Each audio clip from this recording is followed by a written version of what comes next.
Hey, welcome to Genre Exposure, a film podcast. Join us as we explore the wide world of cinema, broaden our horizons one movie at a time. I'm one of your hosts, Dustin, and as usual, I am here with Jason. Hey, everyone. How you doing, man? Doing good. How about yourself? I'm hanging in there. Yeah? I'm limping toward October. Work kicking your ass? Yeah, but we're almost there. It's almost the holy month. It is. And I'm so excited. It's all going to be worth it. Yes. And I'm also excited because today is a listener episode. Yay! I crave them, and I am excited for them every time they roll around. Today, we are checking out a new movie, actually, and a Netflix movie. So all you people That's that two strikes for you right think now. I'm a Netflix denier, you can see what I think of this one. We're going to check out Ten and Tina, 2023, directed by Rubin Stein. It's a Spanish film. It is indeed. And this was pitched to us by Jada, who was, until just a little while ago, a coworker of mine. She got smart and got out. She got smart and got out, and I'm very happy for you. And thank you for pitching this to us, Jada. Yeah. Our listener choices are typically pretty damn good. Mm-hmm. Or at the very least, compelling. So. Right. And then, hey, I wanted to talk about our Roman porno block. So that just wrapped up. Yeah. Now that we've had enough time to see like the numbers and stuff, it's been weirdly like the most successful block we've done all year. Dude, we got to stick the with numbers have exploded. So I don't know what caused that. If it's just that I know not a lot of people cover those, yeah. Or if they do, it's like very much in passing, or right, or like even in that realm, like the Toei, like the Pinky Violence films, those get a lot more focus because again, I think those are a little more palatable for people to get into. But so yeah, that's cool. If you're new and you came in on those, hey, welcome. Yeah, welcome. Hope you're sticking around. We'll definitely get back into some weirdness. Oh yeah, one day. We love extreme stuff and yeah, non-mainstream craziness. So we'll get back to that. Yeah, I finally got into the habit of like I don't really check our numbers on stuff too much, just like every now and again. Because when we started, they get so high, it's hard to keep track of. Oh yes, of course. No, but like when we started, I was always like being like, oh, are we doing good? Are we like growing? Are we building? And so now it's to the point where it's like I know it's kind of perpetually fine-ish for what we're trying to do. Yeah. But just by happenstance, I noticed, and I was like, whoa, wait a minute. Wait a minute. That's pretty cool. Yeah. So that's cool, and thank you for tuning in. Yeah, absolutely. All you peoples out there. Yeah. Now, all that being said, we are going to do our usual stuff, talk about some of the things we've been watching. And I really don't think I have a shout-out this time, so okay. I'm not going to stretch and try to make one. That's fine. But we are part of the Prescribed Films Podcast Network. There's all kinds of bunch of other cool shows you could be listening to. Lots of great stuff. So swing by our network's main page, and you can look at all the other cool shows we got out there. Of course, we all have some favorites that we prefer. We're big unsung horror champions here. They just dropped their list for the October Halloween marathon thing they always do. Horror Gives Back. Yeah. # Horror Gives Back. I'll probably put a link in our show notes this time to go check it out, so that if you want to participate in that, it's very simple, very easy. You try to watch a horror movie a day or more throughout October. Which you should be anyway. And then you donate $1 per film at the end of the month to a charity.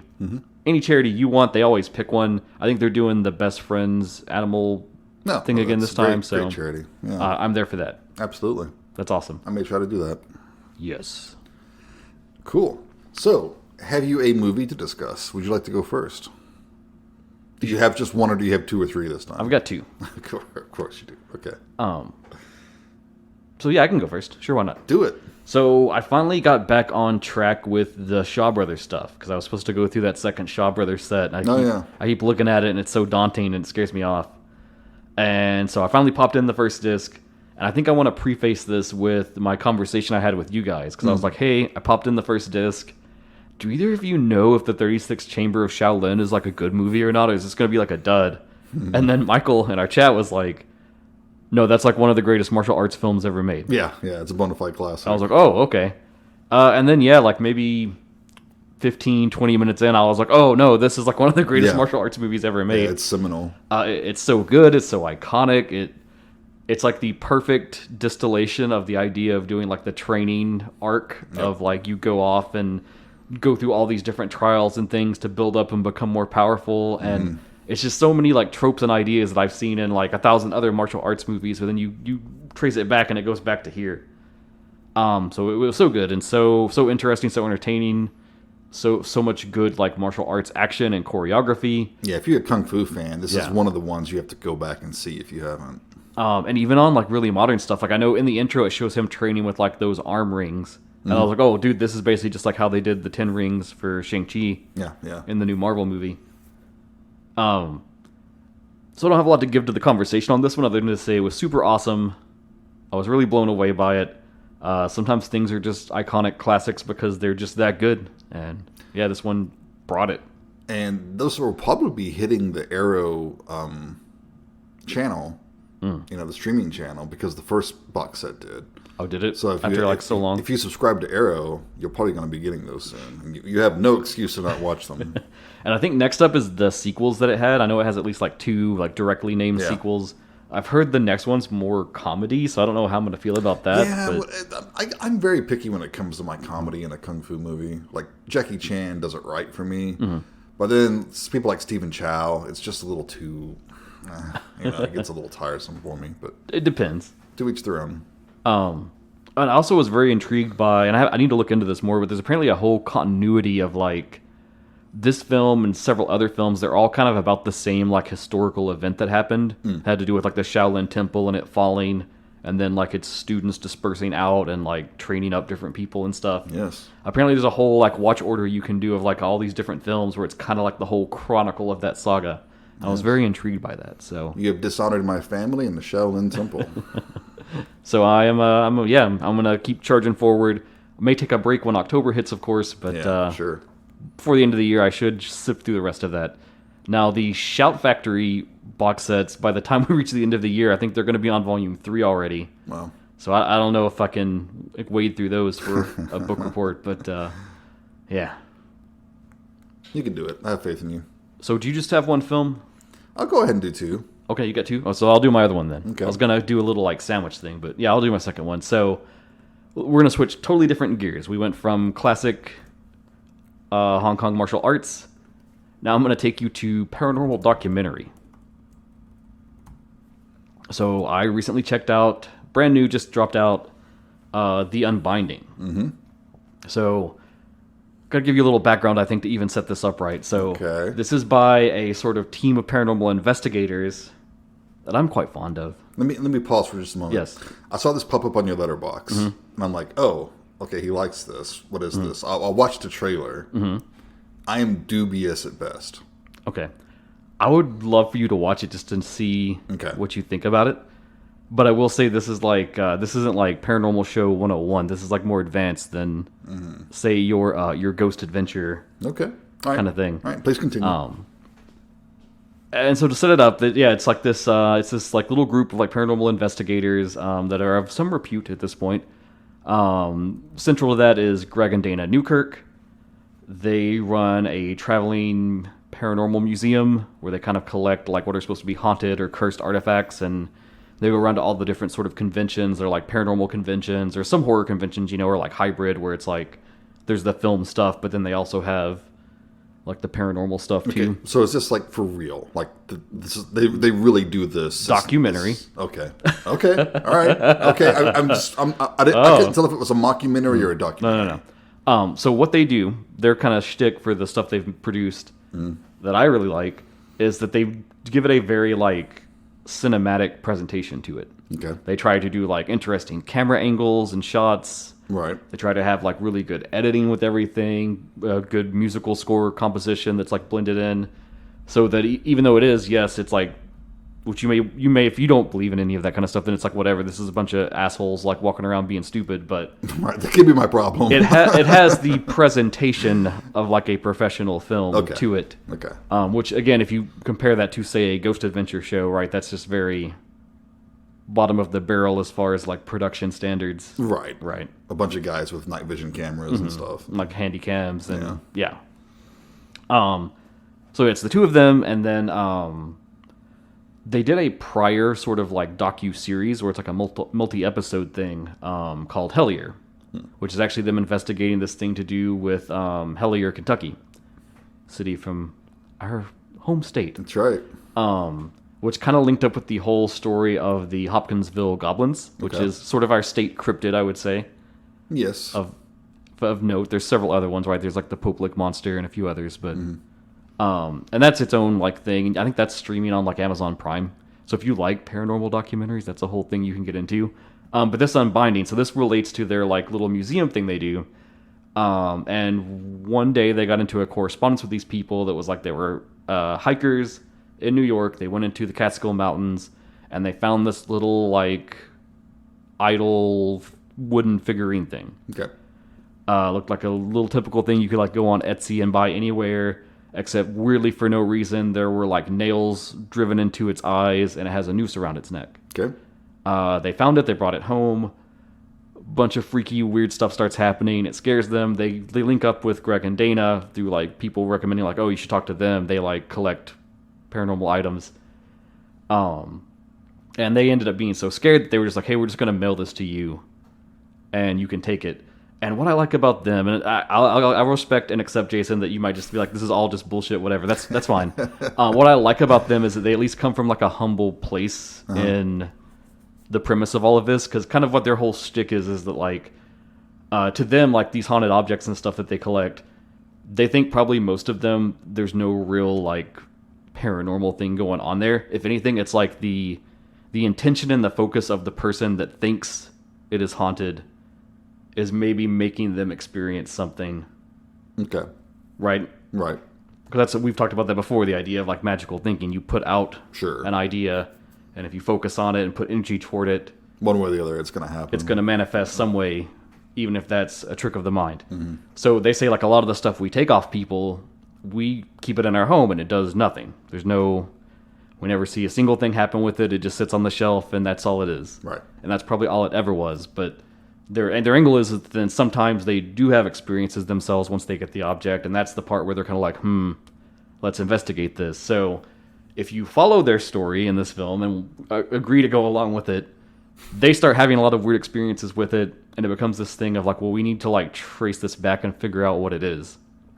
And it becomes this sojourn of them like researching it, and like, so it's like this idol figure. Does it represent like, some kind of something from like witchcraft or something from like some sort of old religion, or then why are the nails driven through it? And it's a lot of like history research kind of thing. It really like, and this is why you might like it despite it all, it's almost like a Call of Cthulhu adventure. Okay. Where it's like they end up with a weird thing and then they go on a long spree to like research it. Mm-hmm. And then it culminates to this big thing where they decide that they need to return it to where it came from, and they kind of get into doing sort of like a magical ritual to unbind, hence the title, the sort of like curse or whatever is going on with it. Okay. All right. You just have the most sober, stone face looking at me. You're probably extra angry because if you did look at my letterbox, you saw I watched it, and then I watched it again the next day. I didn't notice that. Because that was me stark raving mad, demanding that Tiffany watch it too. I did notice that you give it 5 stars. I did give it 5 stars. I think it's wonderful. I think it's excellent. I think if you like the paranormal and the supernatural and the weird and the high strangeness and the woo, this is like the top shelf best shit for paranormal documentaries and that kind of thing. Okay. You just have to be open-minded when you go in, right?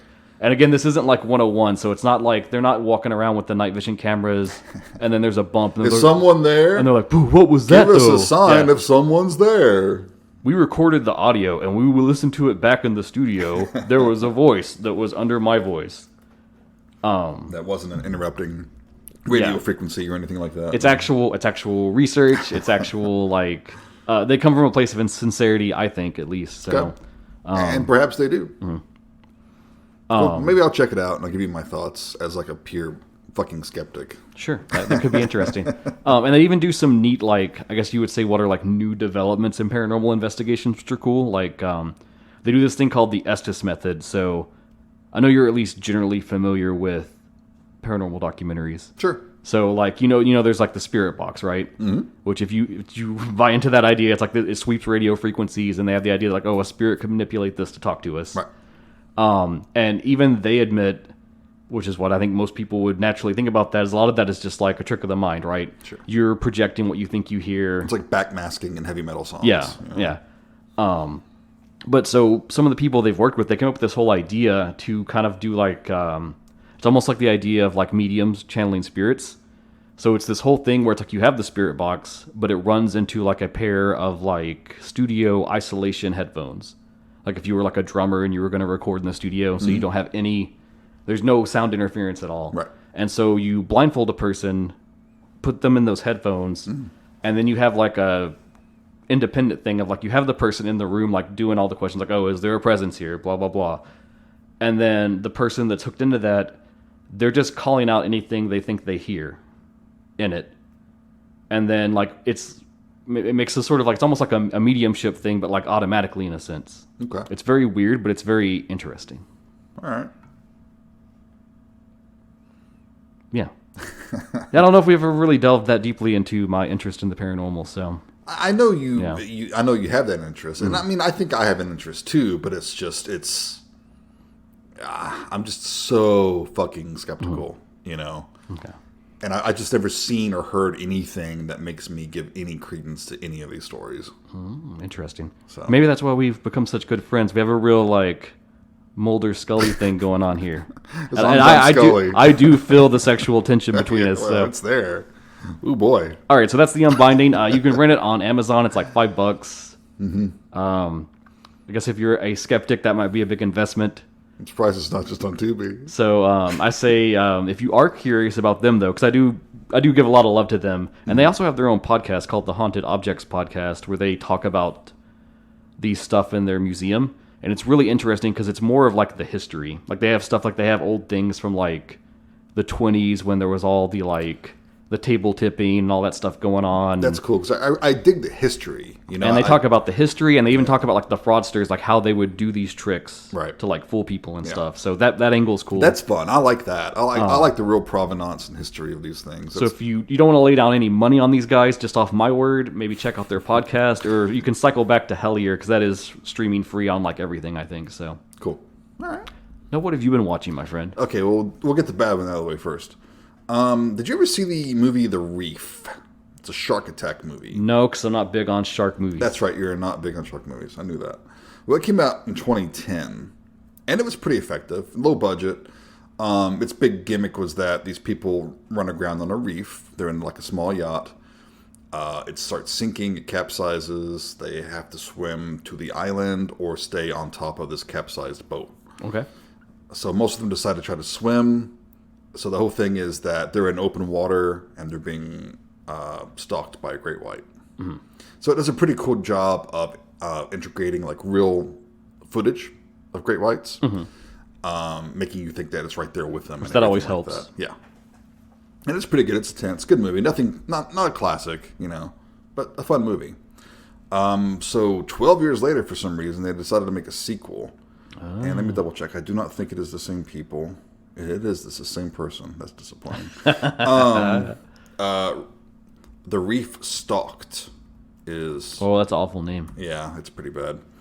And it's pretty much a carbon copy of the first one. It's basically also The Descent. Because it opens with like a family tragedy, and this woman's trying to get over it. She goes out with her girlfriends on this adventure on the water. They run into a great white. There's like zero gore. There's no tension. The characters are cardboard and annoying. It's so boring. I turned it off. I had like 20 minutes left. I even turned it off. Oh, wow. And I went back to it later to finish it. And it's always a bad move to try to do The Descent, because you got to remember that The Descent is like a really fucking good movie. So. Yeah, and it's got layers. Yeah. And it's well made. And this is not, and does not. But I was in the mood for a shark movie because summer's almost over. Mm-hmm. And I'm like, I need to get in a shark flick. So I was disappointed. So if you have not seen The Reef Stalked and you're interested in it, do not watch it. Do not waste your time. Well, I won't, so don't worry about it. Okay, on to the good one. Yes. Give me the good stuff. From 2013, a movie called Afflicted. It is a found footage film. The synopsis is, two best friends see their trip of a lifetime take a dark turn when one of them is struck by a mysterious affliction. Now, in a foreign land, they race to uncover the source before it consumes them completely. Oh, wait. Is it Affliction or Afflicted? I'm sorry, Afflicted. Okay, I have seen this movie and I fucking love it. Oh, yeah. okay. Yeah. Wow, I fucked that up. Yeah, when you were given the synopsis, I was like, wait a minute. Not Affliction, Afflicted. Yeah. We'll continue. Directors are Derek Lee, Cliff Prowse, who also star in it as themselves. Mm-hmm. And apparently these guys are friends. They need to go way back. Because you really feel it in the film. You do. Like, it's and they're showing old footage of them like making little home movies together and stuff. Mm-hmm. So the whole thing's presented kind of like a YouTube channel video. They're going to document their trip and stuff like that. The vlog. Yes. And it's really well done. Yes, it's so well done. And it's a low budget too. Mm-hmm. But they go for broke. Mm-hmm. And the effects aren't always perfect because at the end there's a lot of CG happening. Oh yeah. But it's they know their limitations and they know how to shoot it.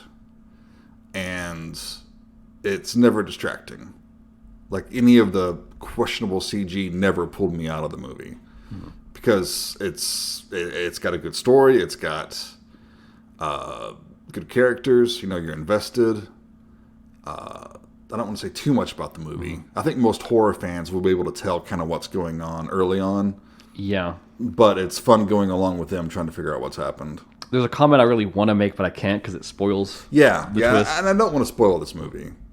It's a 10-year-old movie. Yeah, so I'll tell it now on air, but in the vaguest way possible that only you know. Mm-hmm. Jason, there is a certain tabletop role-playing game that I am obsessed with. Yes. This film is like the perfect character origin story for that game. Yeah. It's just like Bunnies and Burrows. Exactly like it. Oh, that's a deep cut. It is. But yeah, more people need to watch this. And God, it's so good. I had heard about it and just sort of filed it away and forgotten. But then I think you like this channel too, Good Bad Flicks. Oh, I love YouTube channel. Yeah. He was doing a thing recently about found footage films, and this is one of them. And I was like, oh yeah, I meant to watch that. And he loved it, and I think he's got great taste. So I checked it out, and I totally agree. It's really well done. And they haven't done anything since. And it's so crazy. They should be mainlined on something. Yeah. Especially for what they did on that budget. Yeah. That should just get them in there. Right. And I'm amazed Blumhouse or somebody didn't snatch them up. Yeah, and it's actually filmed in Italy and stuff. Mm-hmm. So you've got free production value right there because they're using actual streets and buildings and stuff like that. And I'm wondering how much of that was shot guerrilla style. Probably a lot of it, I would say. Yeah. I think it was when I was writing for that website, one of the projects I worked on was a roundup about found footage films, the best of ever, and commentary on them. And so Afflicted was one of the ones that randomly got dealt to me to cover. Wow. That's a good draw. And I was like, oh my God, this movie's incredible. It's great. It's really good. Yeah. Must see if you love found footage. Yeah, I agree. I'm sad that I didn't see this sooner, but and I believe it's streaming for free on Shudder, if I'm not mistaken. Ooh. Perfect time to get into it then. Mm-hmm. Mm-hmm. Cool. So those were my two. One terrible one and one great one. Awesome. As it often goes. That tends to be the case.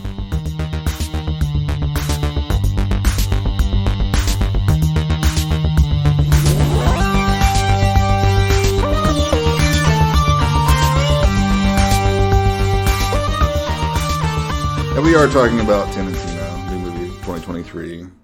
Yes. Written and directed by Rubin Stein. This is his debut feature film. And this is based on a short. Yep, he's done several shorts, one of which was a Tarantino short. I tried to watch it, but I could not find an English dub. No, there's not. Yeah, you can watch it and not know what's going on really, but yeah, and you can kind of infer if you've seen this movie, you can kind of infer what's going on. Mm-hmm. But they reuse one of the bits. Yeah, right. One of the more effective scenes in the entire movie. Mm-hmm. So yeah, it's a Spanish language film. Again, we said it's a Netflix debut. Incredibly successful, by the way. I wanted to mention this right off the top. It hit top 2 worldwide when it debuted on Netflix, and it got something like 40 million views in its first 2 weeks. Oh, wow. That's cool. Pretty good for a random Netflix drop. All right, yeah. See, this is one of those movies that justifies me keeping Netflix. Mm-hmm. if it wasn't for the occasional gem like this and their deal with Mike Flanagan, I would probably get rid of it. I don't know. They dropped that new Gamera animated series too. So well, I gotta go in for that. I hadn't watched that. But let's back up a minute. Yeah. What genre is this film? Oh, shit. I think this is, let's see what they call it on the OMD, horror mystery thriller. Mm-hmm. That's the kind of official tag.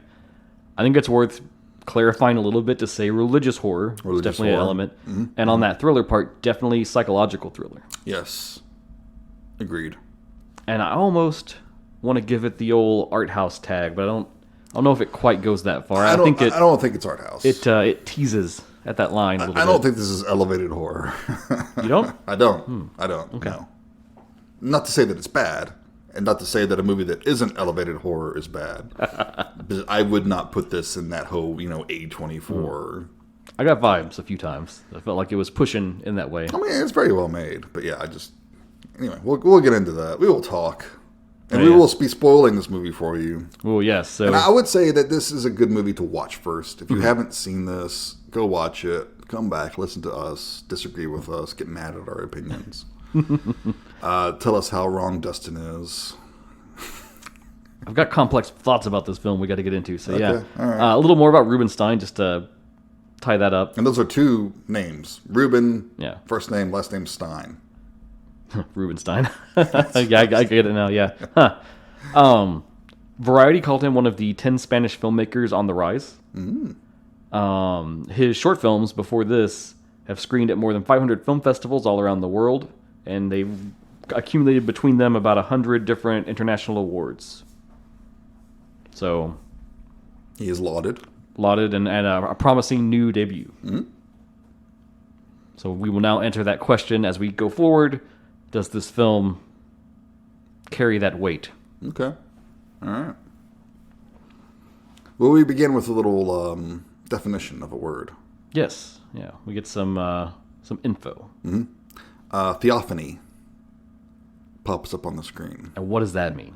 Visible manifestation of a god to humankind. So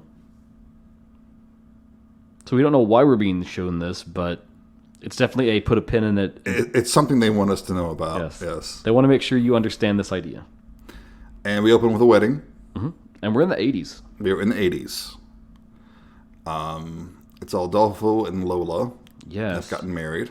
Lola is played by Melina Smith, and Adolfo is Jamie Laurent. Both very good in the roles. Oh, they're perfect. They're the perfect, just well-to-do family. Yep.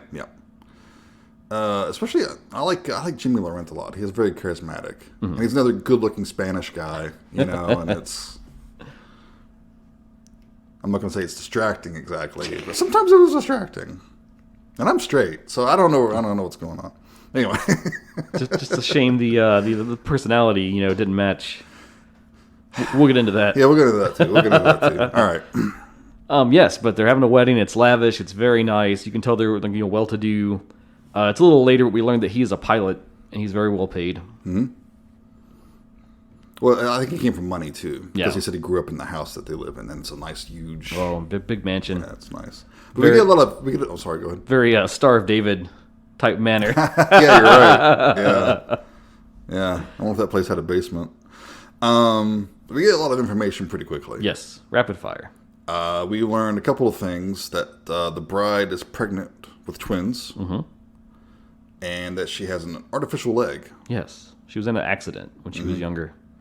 We don't know that yet. We only know that she's got an artificial leg. They're leaving the church after they're getting married. Everyone's throwing rice. Everything's happy. Everything's great. People stop, and they're gasping. We pull back, and Lola is bleeding from the crotchal region. It's a place you do not want to bleed from. It's a very effective shot, too, just the way it morphs so quickly from joy to this shock, and the way the camera pans out. You've got the red on the white dress, pops out. Very, very effective. Yep. So, of course, she's taken to the hospital, or to hospital, as the Europeans say. Yes, go to hospital. And she's told that she could never bear children. Yep. She lost the babies, can never have children. Lost the kids, there were some very nasty complications, and she can never have kids again. Yes. And it destroys her. Yeah, we skip ahead 6 months. Lola is still obviously in a depression. She's got a dog now, or maybe they always had the dog. I don't know, but yeah, but there is a dog. That's her comfort of some sorts. The dog's name is Kooky, and And so Adolfo wants to adopt. Right. Things have been pretty cold in their house since this happened because she just can't overcome this, which, I mean, it's so devastating. Yeah. Anyways. And she wants to move back to town. They kind of live out in the country, his old family house. He says, I grew up here. I have a lot of great memories. I want to have kids here. She is resistant to this idea. Mm-hmm. However, he does take her to the local convent that has an orphanage. Yep. And isn't this where we find out that she grew up in a convent? Yeah, she grew up in one. And she's a little cagey about that experience. She is. Yeah. And they're walking and talking, and the Reverend Mother there says that most of the children suffer from impairments. Yeah. And Lola's looking around and sees some kids playing together, and one of the girls turns and half her face is burnt. Mm-hmm. Now Adolfo wants 2 healthy children, and the Reverend Mother says that a gracious donation would be in order for that. And he says, I already have it. He's got an envelope in his breast pocket. He's already got it. Yeah, he's ready to go. Mm-hmm. He thought this through. And so they're kind of working Lola around on the idea. And they hear the organ playing first, right? Yeah, she wanders into the chapel. Yeah. And they have this organ playing. And beautiful music. Mm-hmm. And the Reverend Mother and Adolfo come in. And the Reverend Mother says, oh, yeah, that's, the kids are playing that. Yeah, which is impressive. Yeah, and they come out, and it's 2... What do you think, they're about 7? Yeah, they're a little older, not like little kids. Yeah. But they're not teenagers yet. But they both have shocking white hair. They're not albino, really. They are pale. They don't have pink eyes. All the synopsi that I have seen of this film call them albino, which is maybe not right, but they're very fair.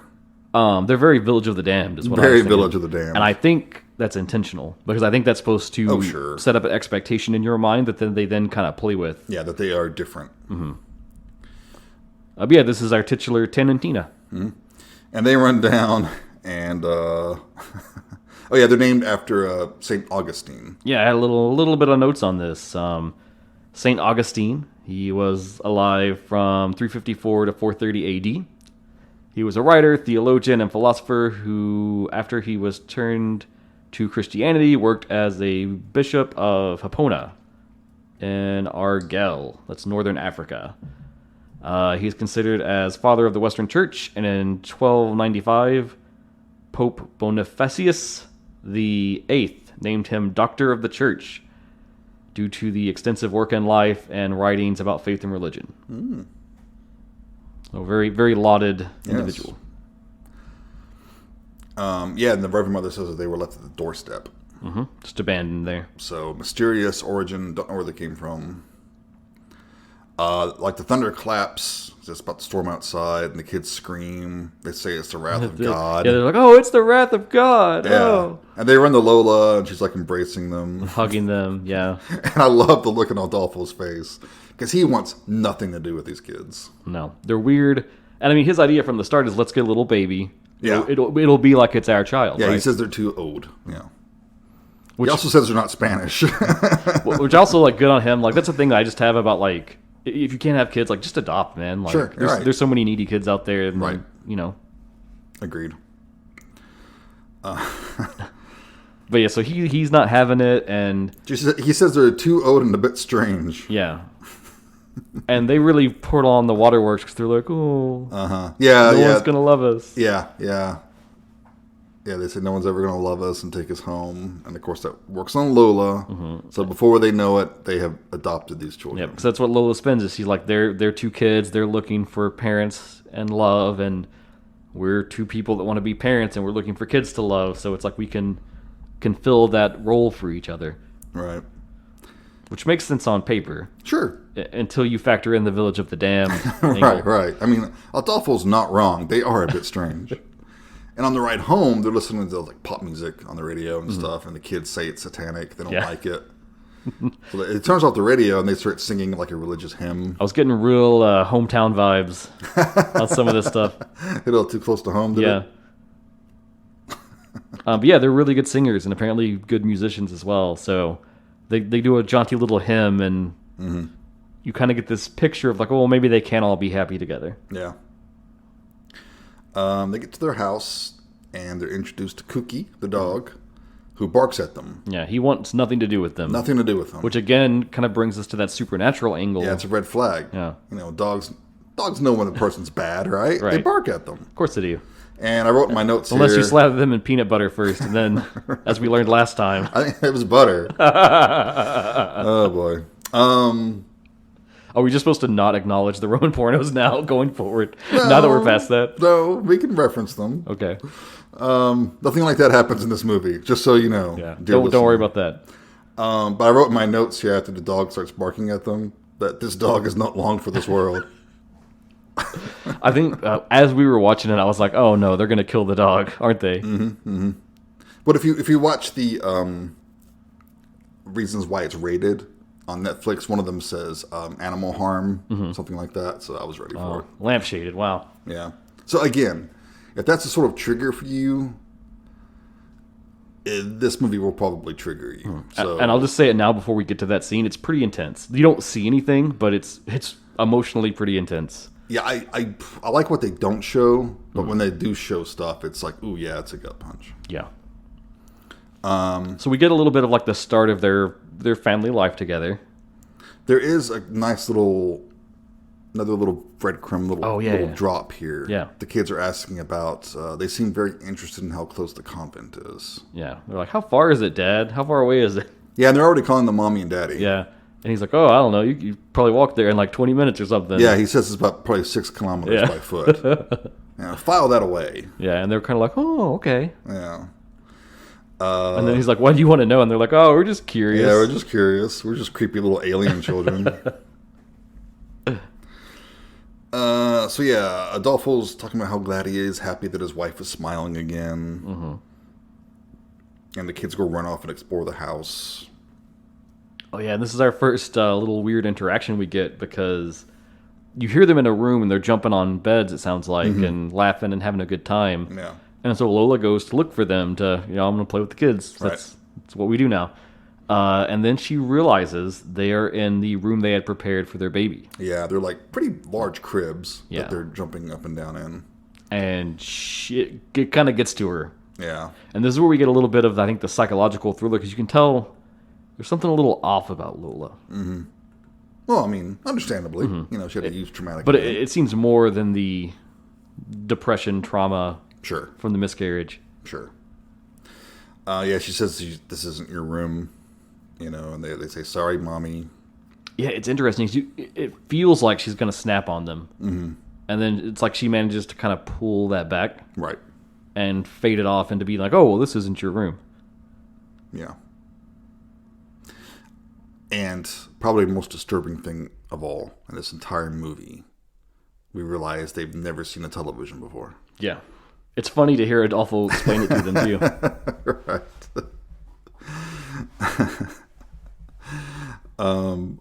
They're having dinner that night. Mm-hmm. And they gift the parents. They have a couple of gifts for each of them. One gift for each of them. They tell them to close their eyes and everything. And they bring out like a crown of thorns for Adolfo. And a rosary and a cross for Lola. Mm-hmm. And they tell Adolfo that crown is like the crown that Jesus had, because he's the king of the household. Yep. And they tell Lola that that's the holy rosary, and as long as she wears it, she'll be protected. Mm-hmm. So put a pin in those. And and from their reactions, it's obvious that Lola and Adolfo are not religious. No, not at all. And Adolfo he kind of has the vibe like, well, let's just humor them, because this is all they've ever known. They grew up in a convent. Obviously, they're going to be... We just want to make them comfortable. Yeah.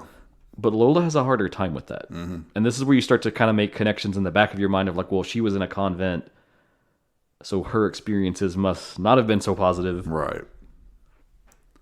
And Lola's unpacking their stuff that night. Oh, but I want to talk about the dinner too. Oh, yes. The key thing to me that happened there is they get the food out and they just kind of start digging in. Right. And then Tin and Tina are watching them. Yeah. And they're refusing to eat. And they're kind of like, well, what's wrong? And they're like, you didn't say grace before you started eating. We can't eat till we say grace. Right. And Lola, it looks like Lola wants to nip this in the bud right away. But Adolfo's like, whatever, I'll say grace. Yeah. And he just pops off a little what's prayer. The harm? And right. As soon as he's done, they're happy as can be, and they just dig in too. Mm-hmm. Right. So they're unpacking, and they've got are these kids like vampire hunters? Because they got this chest full of crosses. Yeah, it's a lot of crosses. And she's like, "Why do you have all these?" It's a Belmont clan amount of crosses. Right. And they say it's so the exterminating angel can't come into the house. Mm-hmm. It was something they were taught at the convent. Yeah. Okay.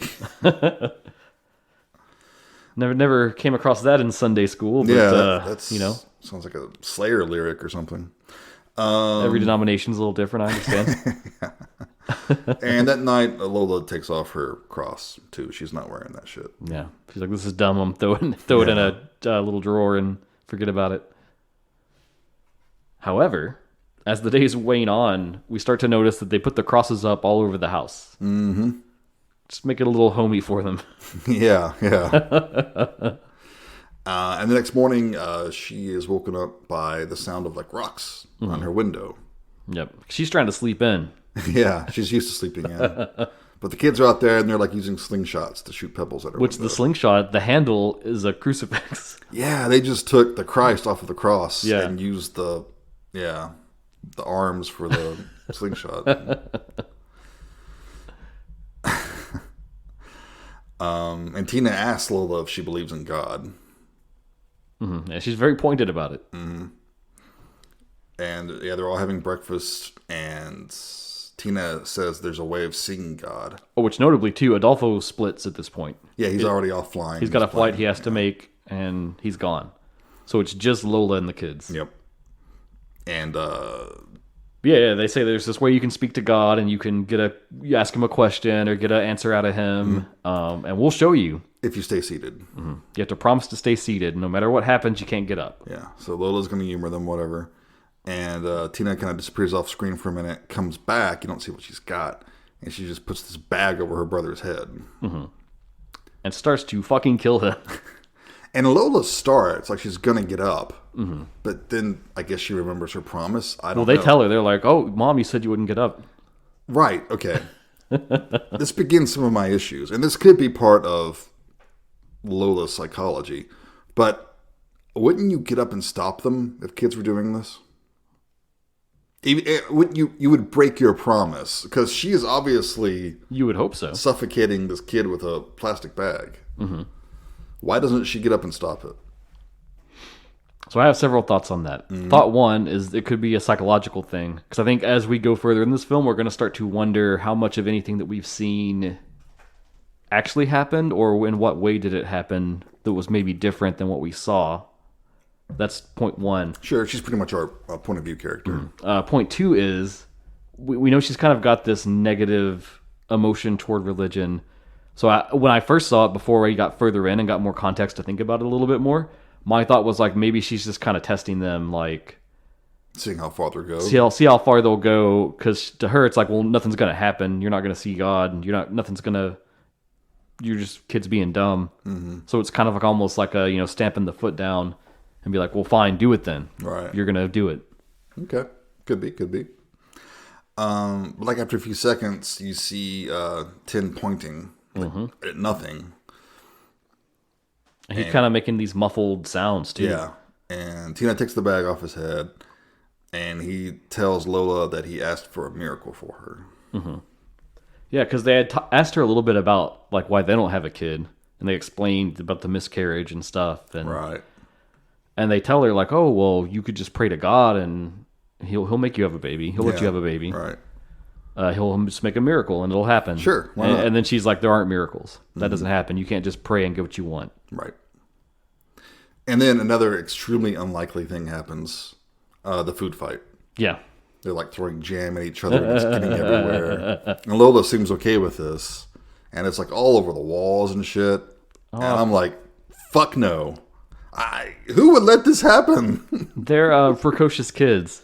And I'll say this. At first I thought it was okay, because I was like, oh, they're really rich. They probably got a person that cleans the house. Dude, I'm drawing the line here. And the stuff that comes up, this is where I draw the line. I wouldn't keep letting the shit that's going to happen slide. But what we later learn is that Adolfo's kind of a shitty husband. They have no servants, and he makes Lola do everything. Yeah. True. So the kids go to school. Start the first day of school the next day. And the kid who's obviously... Oh, by the way, let me play catch up on some of this stuff. Sure. Tin was played by Carlos Gonzalez Morolan, and Tina was Anastasia Russo. Yeah, both very good. Yep, perfect in these roles. I wanted to bring that up because we're about to meet their school bully, right? Pedrito, played by Sergio Ramos. Also perfectly cast. Yes. But yeah, that's a good thing to point out that these kids, they do a really good job. They're not overly creepy, and they're not played like in some sort of a sweet orphan type way either. You know, I liked it a lot because the reason I even brought up the Village of the Damned reference is you think they're going to be that kind of kid where they barely say anything and they're very ominous and weird and spooky. They look that way, but they don't. They act like normal kids. Yeah, they smile until they just play. hit these little twists where something weird happens. Yeah. And I thought that was a good juxtaposition because I think if you went too far on either side of that, it wouldn't really work right. They kind of found the perfect little balance in the middle for it. Right, you got to ride that fence. But yeah, we meet Pedrito. We meet Pedrito. I cannot say his fucking name. We meet their little bully at school.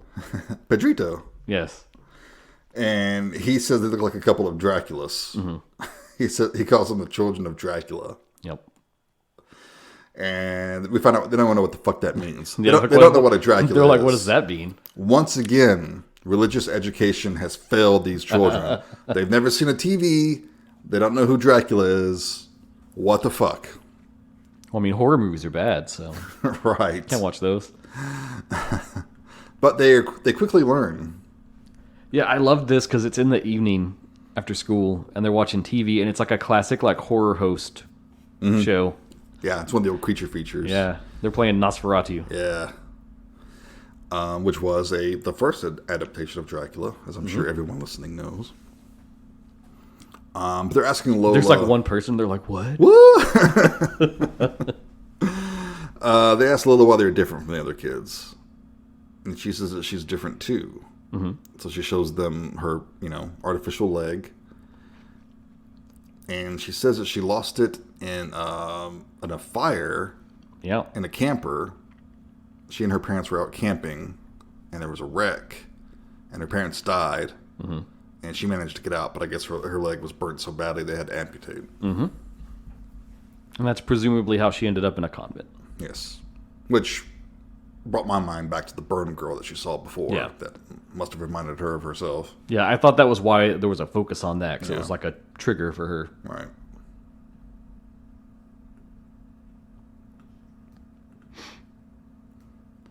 And so I think this is where we get the start of the little arc about the dog, right? Getting there, there's... Yeah, and this is when she's noticing a lot of the crosses that are nailed up everywhere. And the kids aren't sleeping that night, and they want to play a game they call Battle of the Angels. Yeah. And it basically starts off like hide and seek, but then they start hitting her with pillows. And this was another scene that kind of brought me out, because I'm like, oh no, because feathers are going everywhere, and it's like, you got to clean this shit up. Oh, it's harmless kid I don't fun. see anyone letting this shit continue, you know? Unless it's a bunch of buxom sorority girls from an 80s movie, I don't see this happening. Anyway. Okay. But during all the horseplay, they put a pillowcase over her head. And she's kind of starting to suffocate, and they tell her to ask God what she wants when she sees him.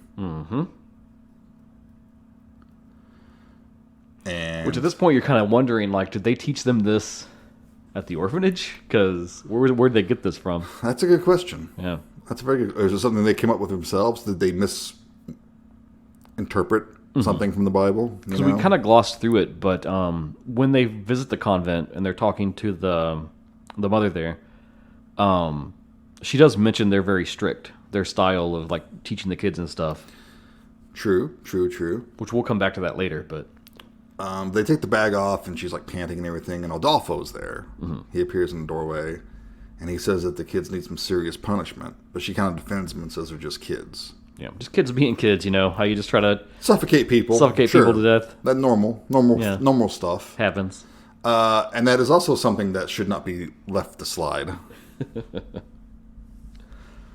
You know, I know it's the early 80s here, and they're giving the kids some leeway. One, they're orphans. Two, they grew up in a fucking church.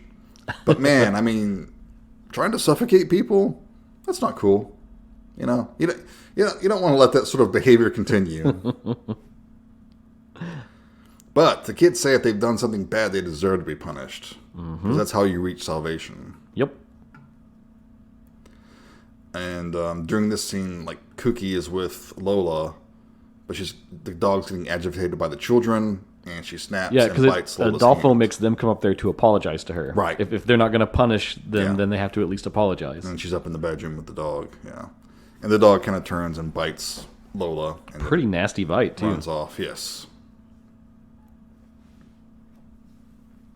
And, yeah, it goes back to what the kids said. You know, if something bad happens, you got to be punished for it. Sure. And so they decide that they're going to fix the dog. Mm-hmm. Oh, there's another scene of them getting bullied before that, though. Yeah. They're on the playground at school, and they're trying swings for the first time. Yeah, Tin is afraid of the swing. And Pedrito comes up, and they have their goons start pushing the Tin up really high. He tells them to fly like Dracula. That's a line I really like. I love every time he says Dracula too. It's like Dracula. Yeah, Dracula. It's great. It's fantastic.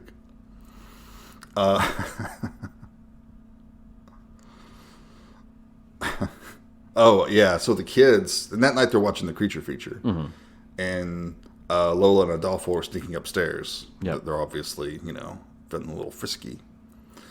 So they tell the kids to go ahead and watch it. That's cool. It's funny because they think they're sneaking by them, and they get almost to the stairs, and then they're like, "Hey, yeah, what are y'all doing?"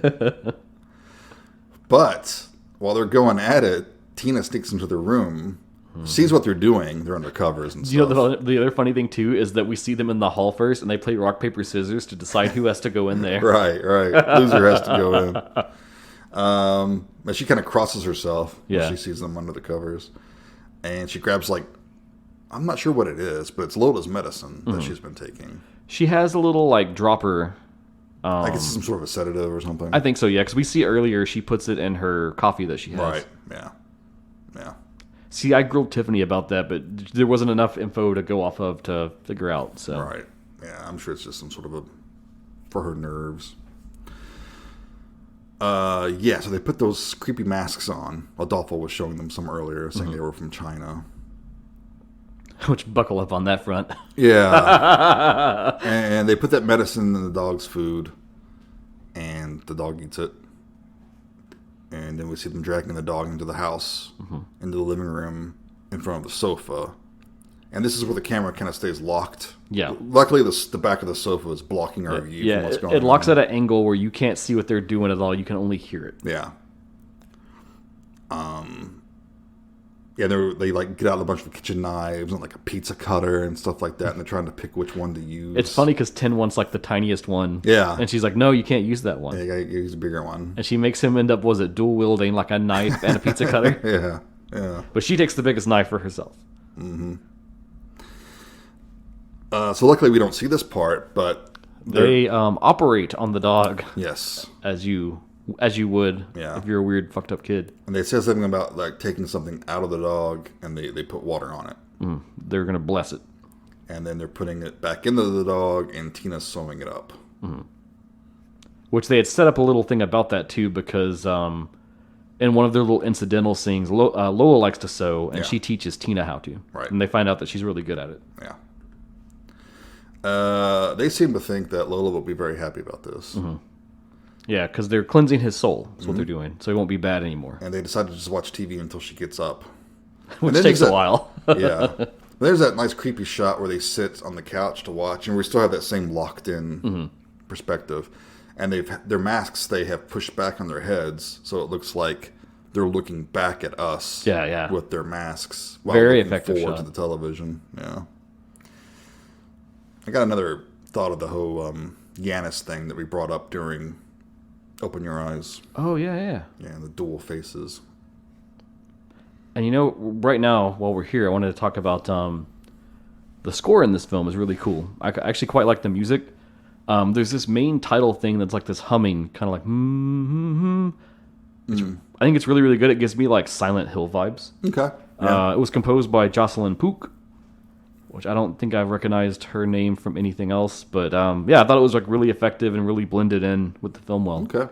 See, the music didn't stick out to me, but that could also be a good thing. Because sometimes you don't want it to draw attention to itself. Mm-hmm. If I ever watch it again, I'll have to pay more attention. So invariably morning comes. Yeah. And Cookie never wakes up. No. And they go to their parents covered in blood. Yeah, saying that Cookie's not waking up. They say they cleansed the dog's soul because he was mean to mommy. Yep. And they seem genuinely sad that the dog's dead. It's like they don't understand. Yeah.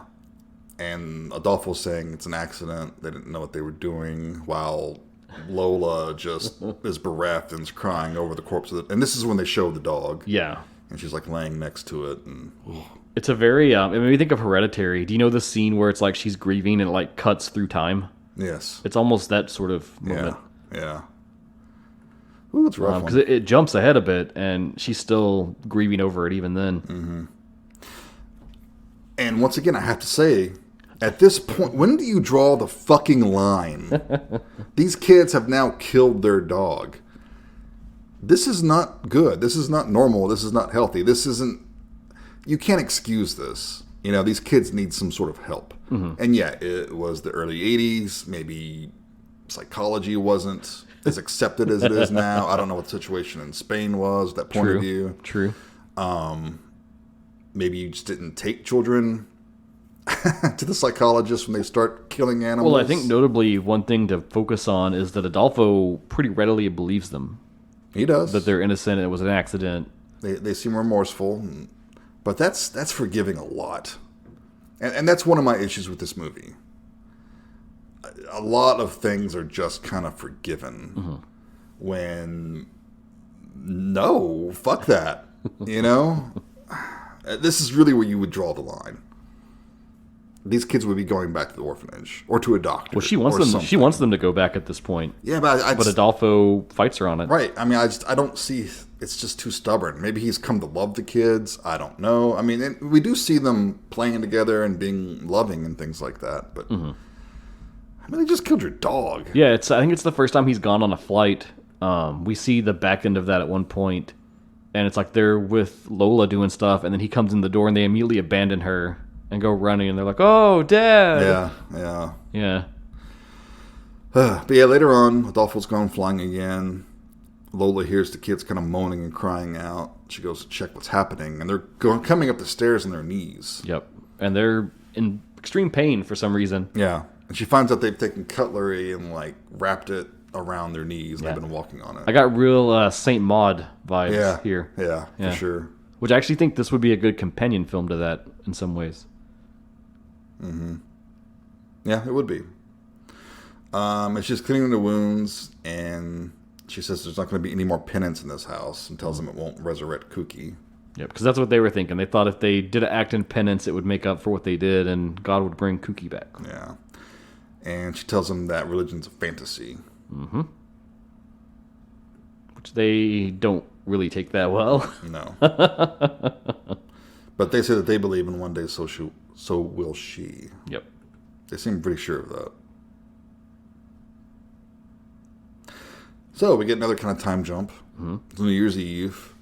Well, don't we have doesn't the thing happen with the bully before that? Nope, that's later on. Is it? It is. Okay. Yeah. But yeah, they're up celebrating, staying up late. Tina asks if she can help, and Lola's getting in the kitchen getting things ready. She says she can put sugar on the cake. And Tina grabs something, brings it back, but Lola stops her and says, "No, that's poison." Mm-hmm. And she kind of asks herself, "What's it doing here in the cupboard?" Yeah, that's a pretty good fucking question. What's it doing there in the cupboard? Tiffany got kind of PO'd at that. She's like, "Why is that there?" Yeah, why would it be so close to everything My else? inference was that the kids put it there in advance. Sure. As like a setup. Right. I think that's something we're supposed to believe. Mm-hmm. Or not believe. Or not believe. I don't know. Maybe they just keep poison with their food. It also took me back to, was it Bloody Birthday? that we did. Yeah. The kid sucking the chick out. Yeah. And then Lola just like doubles over and like collapses. Yeah. Something's wrong with her. Yes. She goes back to hospital and is told that she is pregnant. Mm-hmm. And even the doctor's like, it's impossible. Yeah. And she's like, well, I guess it's just a miracle. Yeah. And the kids are just like, yeah, See, we told you. So we get more time passes. Mm-hmm. And their relationship kind of starts to change at this point. Lola becomes very, like, withdrawn from the family. Right. She's busy, like, sewing blankets for the baby, and she kind of doesn't want anything to do with Tin and Tina now. She seems pretty, just concerned mostly about her baby and herself. And then we get a musical number. Yeah. So there's a song, and it was popular, I guess, of this time in that area of the world. And what's the song called? I don't remember the title. Is it the Chinese spinning plate song or something like that? Yeah, exactly. It's and I wrote that it's kind of a creepy, kind of racist song. Yeah. It's sort of like a disco-y... It's very upbeat. Yeah. And they use it in the trailer to great effect. I'm sure the song's on YouTube, and I'll put it in the show notes. Yeah, because it's wild. Yeah, Duffel had brought them these Chinese spinning plates. Yeah, because he knew they liked the song. Yeah, stick on a plate, you spin it. But apparently it came with a tape, and that's a song, and you sing it whilst you're spinning the plate. And yeah, they go all out, man. They do the number. They're singing the song, doing the dance. Yep. And it's a very... It's so racist. It's also just like subtly creepy in a way. I don't know if it's because of the kids singing it and how they're singing it, but it's kind of creepy. And they're asking Lola if she believes in God now because of the miracle that she's pregnant. She's no. She's like no, no. But then Tina talks about how Mary was sad because she knew her baby would have to be sacrificed. Mm-hmm. Even though I don't really think that's a thing. I don't think that's in the Bible. I don't think Mary had any idea about that. I think that's their own inference. Right.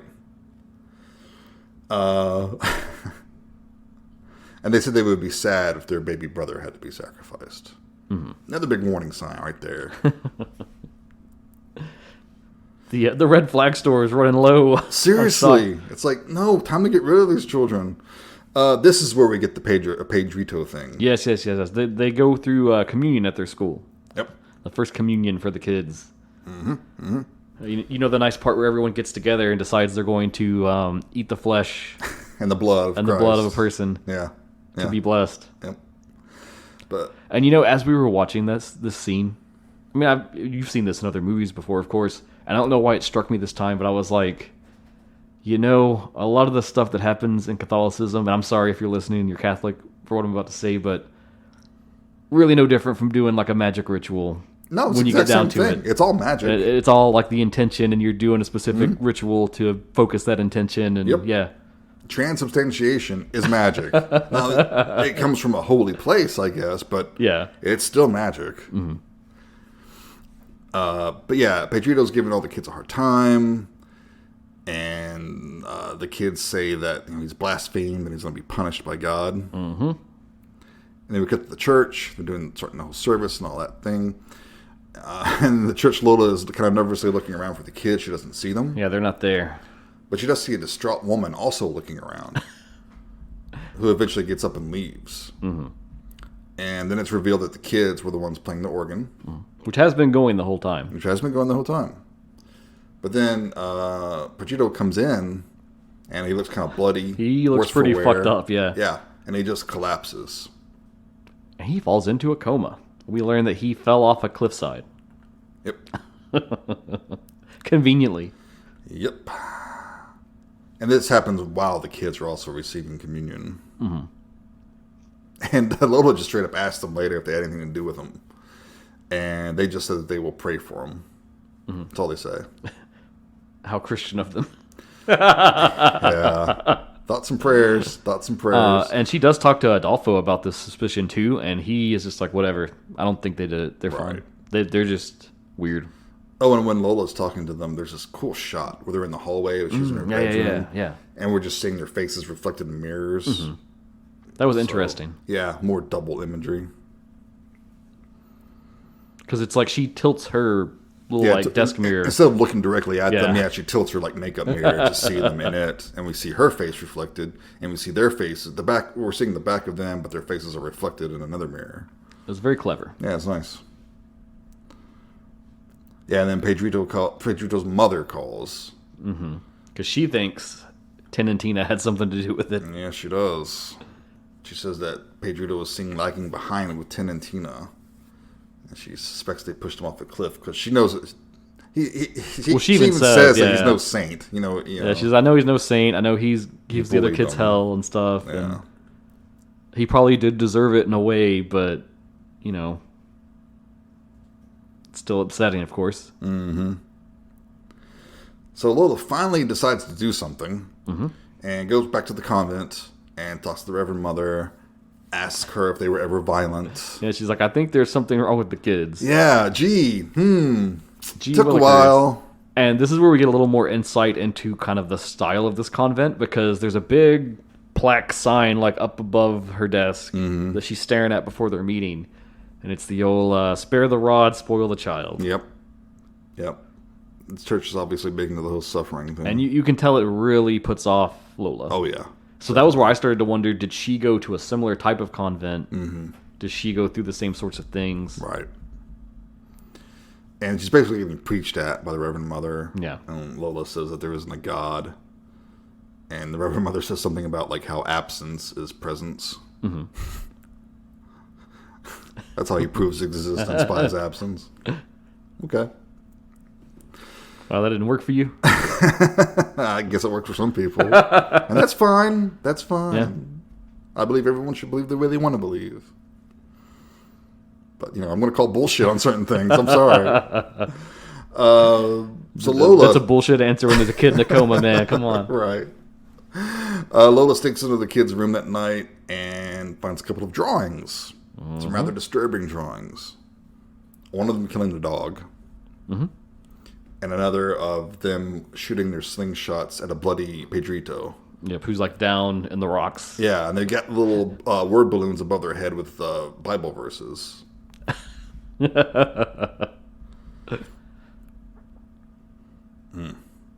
So she's waiting up all night, and Adolfo finally stumbles in around 4 a.m. And she's like, you smell booze. He says he was out hanging out with the other pilots or whatever. Yeah, she does the old, she's in the chair in the dark. She's waiting. And then clicks the light on. You don't want that. You never want to come home to that. Fuck that shit. Never ends well. But Lola tells him that she thinks the kids are using the Bible to justify their evil acts. Mm-hmm. And he shows them the drawings. And he gets super pissed off. Yep. He's like, they're just kids. They didn't do anything wrong. They're innocent. They just got weird beliefs. He tears up the drawings. And he says, you never forgave them for killing the dog. Yeah, I wouldn't either. That is not normal behavior. And it's from this point on where we really see their relationship, how soured it actually is. Yeah, things start to crumble here. Because again, he makes her do fucking everything and just very down on her. Right. And everything she does. Yeah. I was like, man, come on. So Lola locks up all their religious paraphernalia, and they're bawling about it. Mm-hmm. And she says that, when you're older, you can open this box. Yeah, when you're ready to actually discern. Yeah. Old enough to decide for yourself, not just spouting the indoctrination you've been, drilled into. And until then, though, they are not to express religious beliefs, or they will go back to the convent. Yep. She lays down a little rule. Yep. And this is where we get to the next big incident with them, right? Yeah. She comes down the next morning. The kids are playing with Adolfo, and they're all staring at her when she comes in. And she's basically pulling clumps of hair out. Mm-hmm. And she's talking about how the kids did it somehow. Was it stress? Yeah. So she cuts her hair short.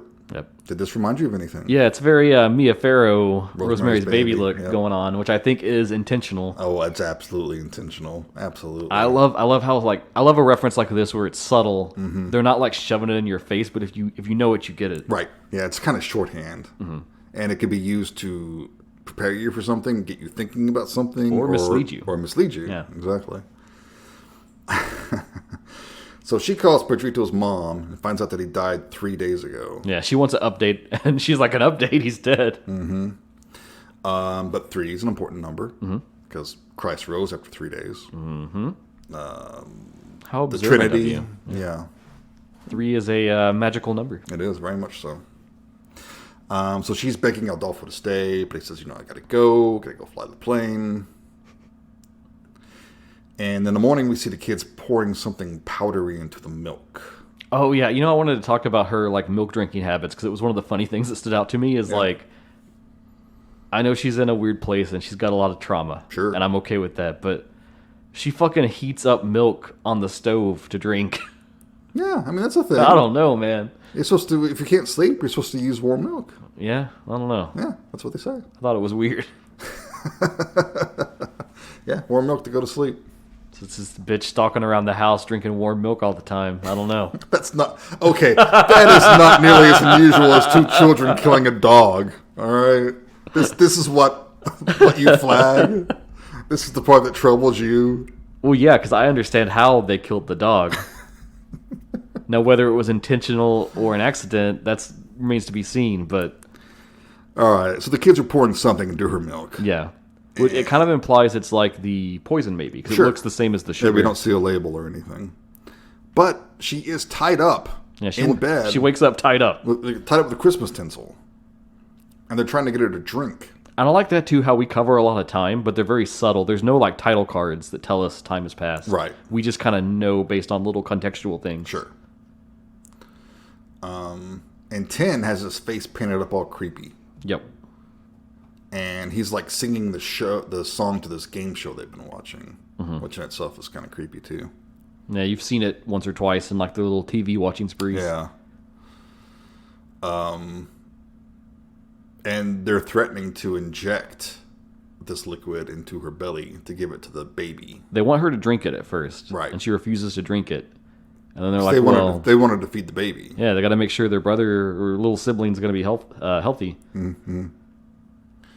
So Little finally gets free, and 10 had also she has her leg. He has her artificial leg. He picks it up and dances with it while he's singing the theme song. Yeah, which is also pretty creepy. So she doesn't have access to it, so she's kind of hobbling down steps. Man, she books it hopping along. And she grabs a knife. Just in time, of course, for Adolfo to come home. Of course. See her looking all crazy and shit. And she's saying they tried to poison me. They were like, it's just powdered sugar in the milk. Yeah. We just wanted to feed the baby. A little treat for the baby. And they look at her all fucking crazy as her water breaks. And you can tell this is like where he is going to like probably like lock her down or send her off or something. But then, her water breaks and it kind of interrupts the moment. Right. I will be a little nitpicky here. The CG they used to erase her lower leg, it was very blurry. Oh, yeah? It was pretty noticeable. I didn't At notice. least it was for me. I might just go back and rewatch that then. But I don't know. I tend to look for that sort of shit for some reason. I like to ruin movies for myself. Clearly.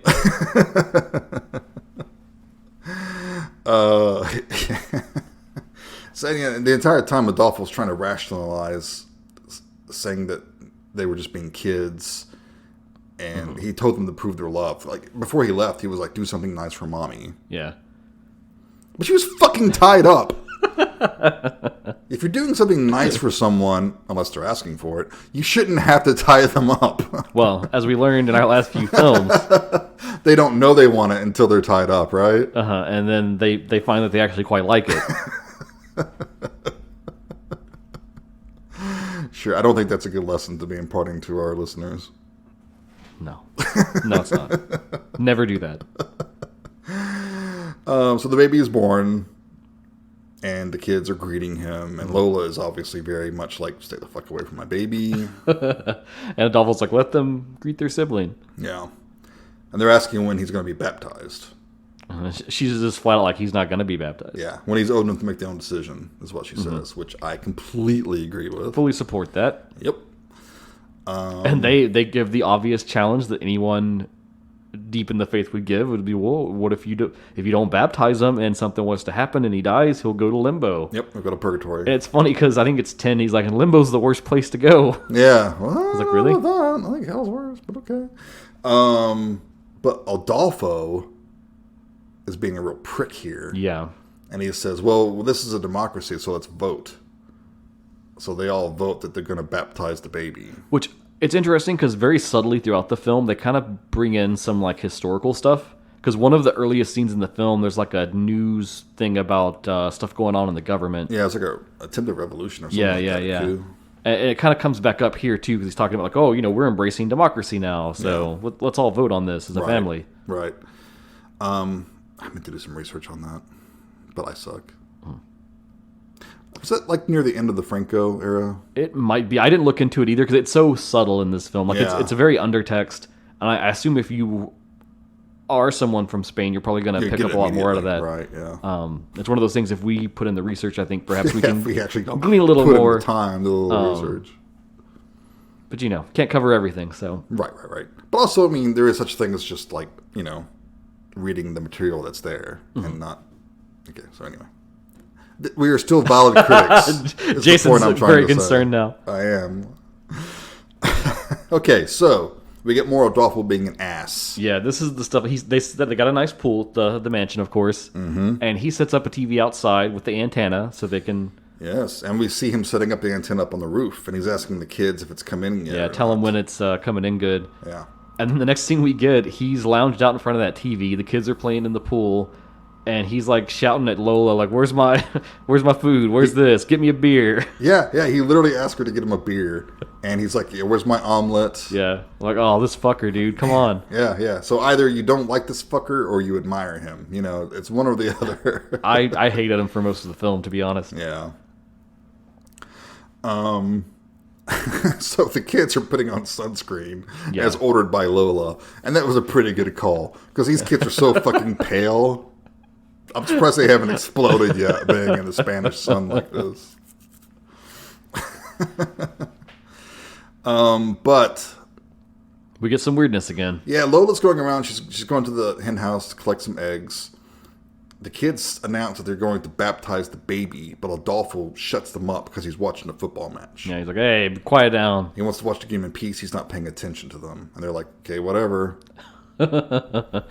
So while Lola's getting the eggs, we see the kids gather up the baby, and they're dunking him in. Ten's holding him by the feet while Tina is reciting. It's funny because they're asking themselves how to do it, almost, yeah. Right, yeah, hold him by the feet. He's like, he's heavy.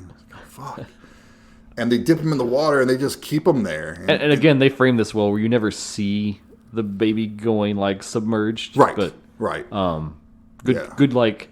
It's almost like the Roman porno thing, where it's like they stage it the way they filmed it to like avoid that part. Stuff they don't want to show. Let's use something to block that view, right? But yeah, Ten's like, how long do I keep him here? And Tina's like, well, we want him to be good and baptized, so a little bit longer.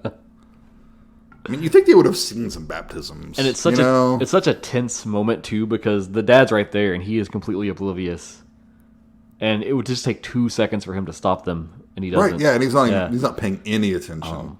And Lola's coming in, it's like her spidey senses kick in, right? She's like, something is fucked up here. And she looks over, and she sees them dangling the baby in the pool. And she runs over, grabs the kids, like spanking its back and everything like that. And the kids are kind of freaking out. Mm-hmm.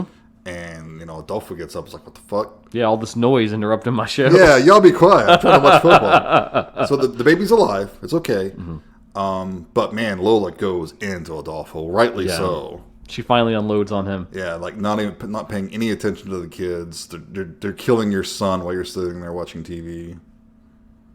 And Adolfo, finally.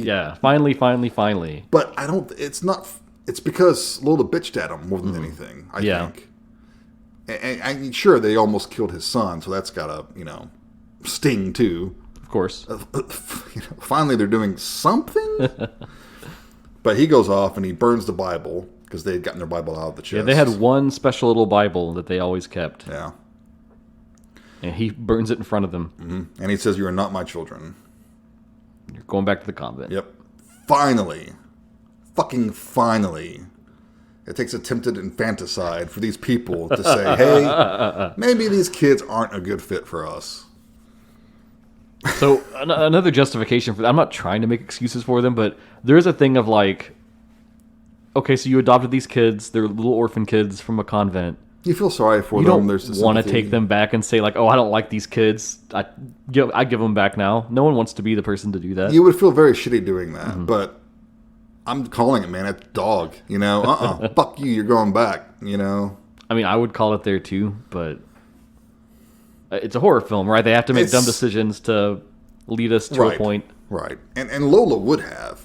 Adolfo didn't want to. And that's part of the the drama that's in this, I think. Right. Get the whole patriarchy thing happening here too. Yep, I was going to talk about that. Oh. So we see the kids being left at the orphanage. Mm-hmm. And Alfredo and Lola are celebrating their son's first birthday. And I think we have a time jump here, too. Yeah, skipped ahead a little bit. Because they're having a nice dinner and stuff like that with the baby there. And Lola's wondering if she was a bad mother. And they still have sympathy for Tin and Tina that they left behind. They feel like they failed them somehow. Also in my notes I wrote, fuck that. I think that's a very real emotion, though. I've heard stories of like people that do like foster care, right? Sure. And sometimes you get a kid and it's like they've already been through so many things that at that point it's like you can't help them really at that point, but you still feel like it's your failing that you couldn't help them. Yeah. If that makes sense? Sure. And I'm also not a parent. I've never adopted a kid, But still, man, you don't kill someone's dog. That's not cool. So meanwhile, it's storming, and the Reverend Mother is indoctrinating all the children. Yep. Tell them about the wrath of God. Yeah. And they're all sleeping in this big hall, even though this convent looks fucking huge. You'd think there might be some rooms for them to spread around in, but whatever. No, it's like summer camp. Oh, okay. Well, it's like the Vatican with all their gold and precious jewels and gems. And the books they didn't want us to read. Yeah. We'll disseminate this knowledge when we want to. Anyway. So at the mill, Lola talks about maybe getting a job as a seamstress. Yeah, she says, hey, I've been thinking about it, and I think I'm going to get a job as a seamstress. I'm really good at it. I like to do it. Yeah. And Adolfo's like, fuck that. I don't want no liberated woman. Yeah. What she basically says is like, we need you to take care of the house and the baby and everything. Don't be silly. And the baby starts crying. This is a great scene. Because the kid starts crying. They're in this pretty fancy It's a very nice restaurant. Yeah. And Lola is just taking the time eating her cake. She's got a very delicious looking cake. And she is just, taking her time. So delicious. And Adolfo's looking around, looking at the baby, looking at his wife. It's like, aren't you going to do something? Pick up the baby? The baby's crying. Don't you hear your kid crying? And she's just, ignoring him. She's like, yeah, and she's eating her cake. And he gets more and more upset. And he's looking around, embarrassed. Mm-hmm. And it's frustrating because that's what he's more worried about. It's not that he's upset that the kid is crying. He's upset that everyone else is looking at them and judging them. And his wife won't pick up the kid to make it quiet. Which she straight out says, look, you pick up the kid. Yeah. You comfort him. You pick him up. Yeah. It's your son. Mm-hmm. And I was like, yes, queen. Yes. There you go. That's right. Damn right.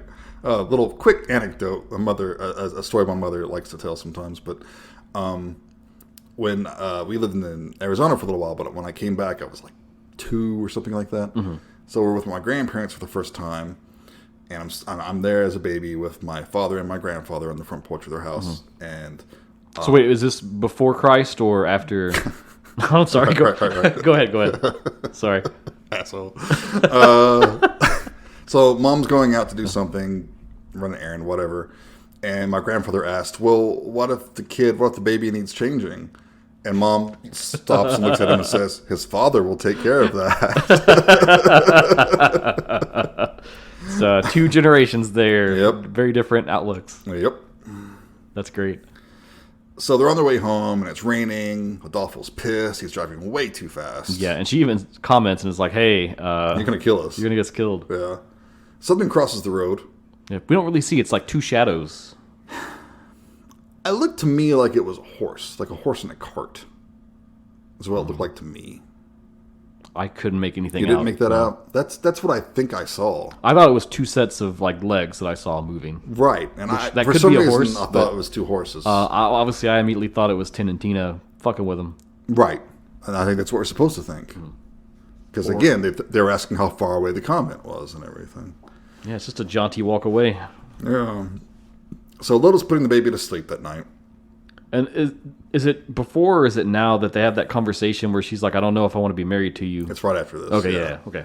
Because she thinks she hears like some thudding sounds. Mm-hmm. She goes downstairs and investigate, and there's an unlocked back door, glass door kind of swinging open with the wind. She closes it, locks it. There's some wet prints on the floor.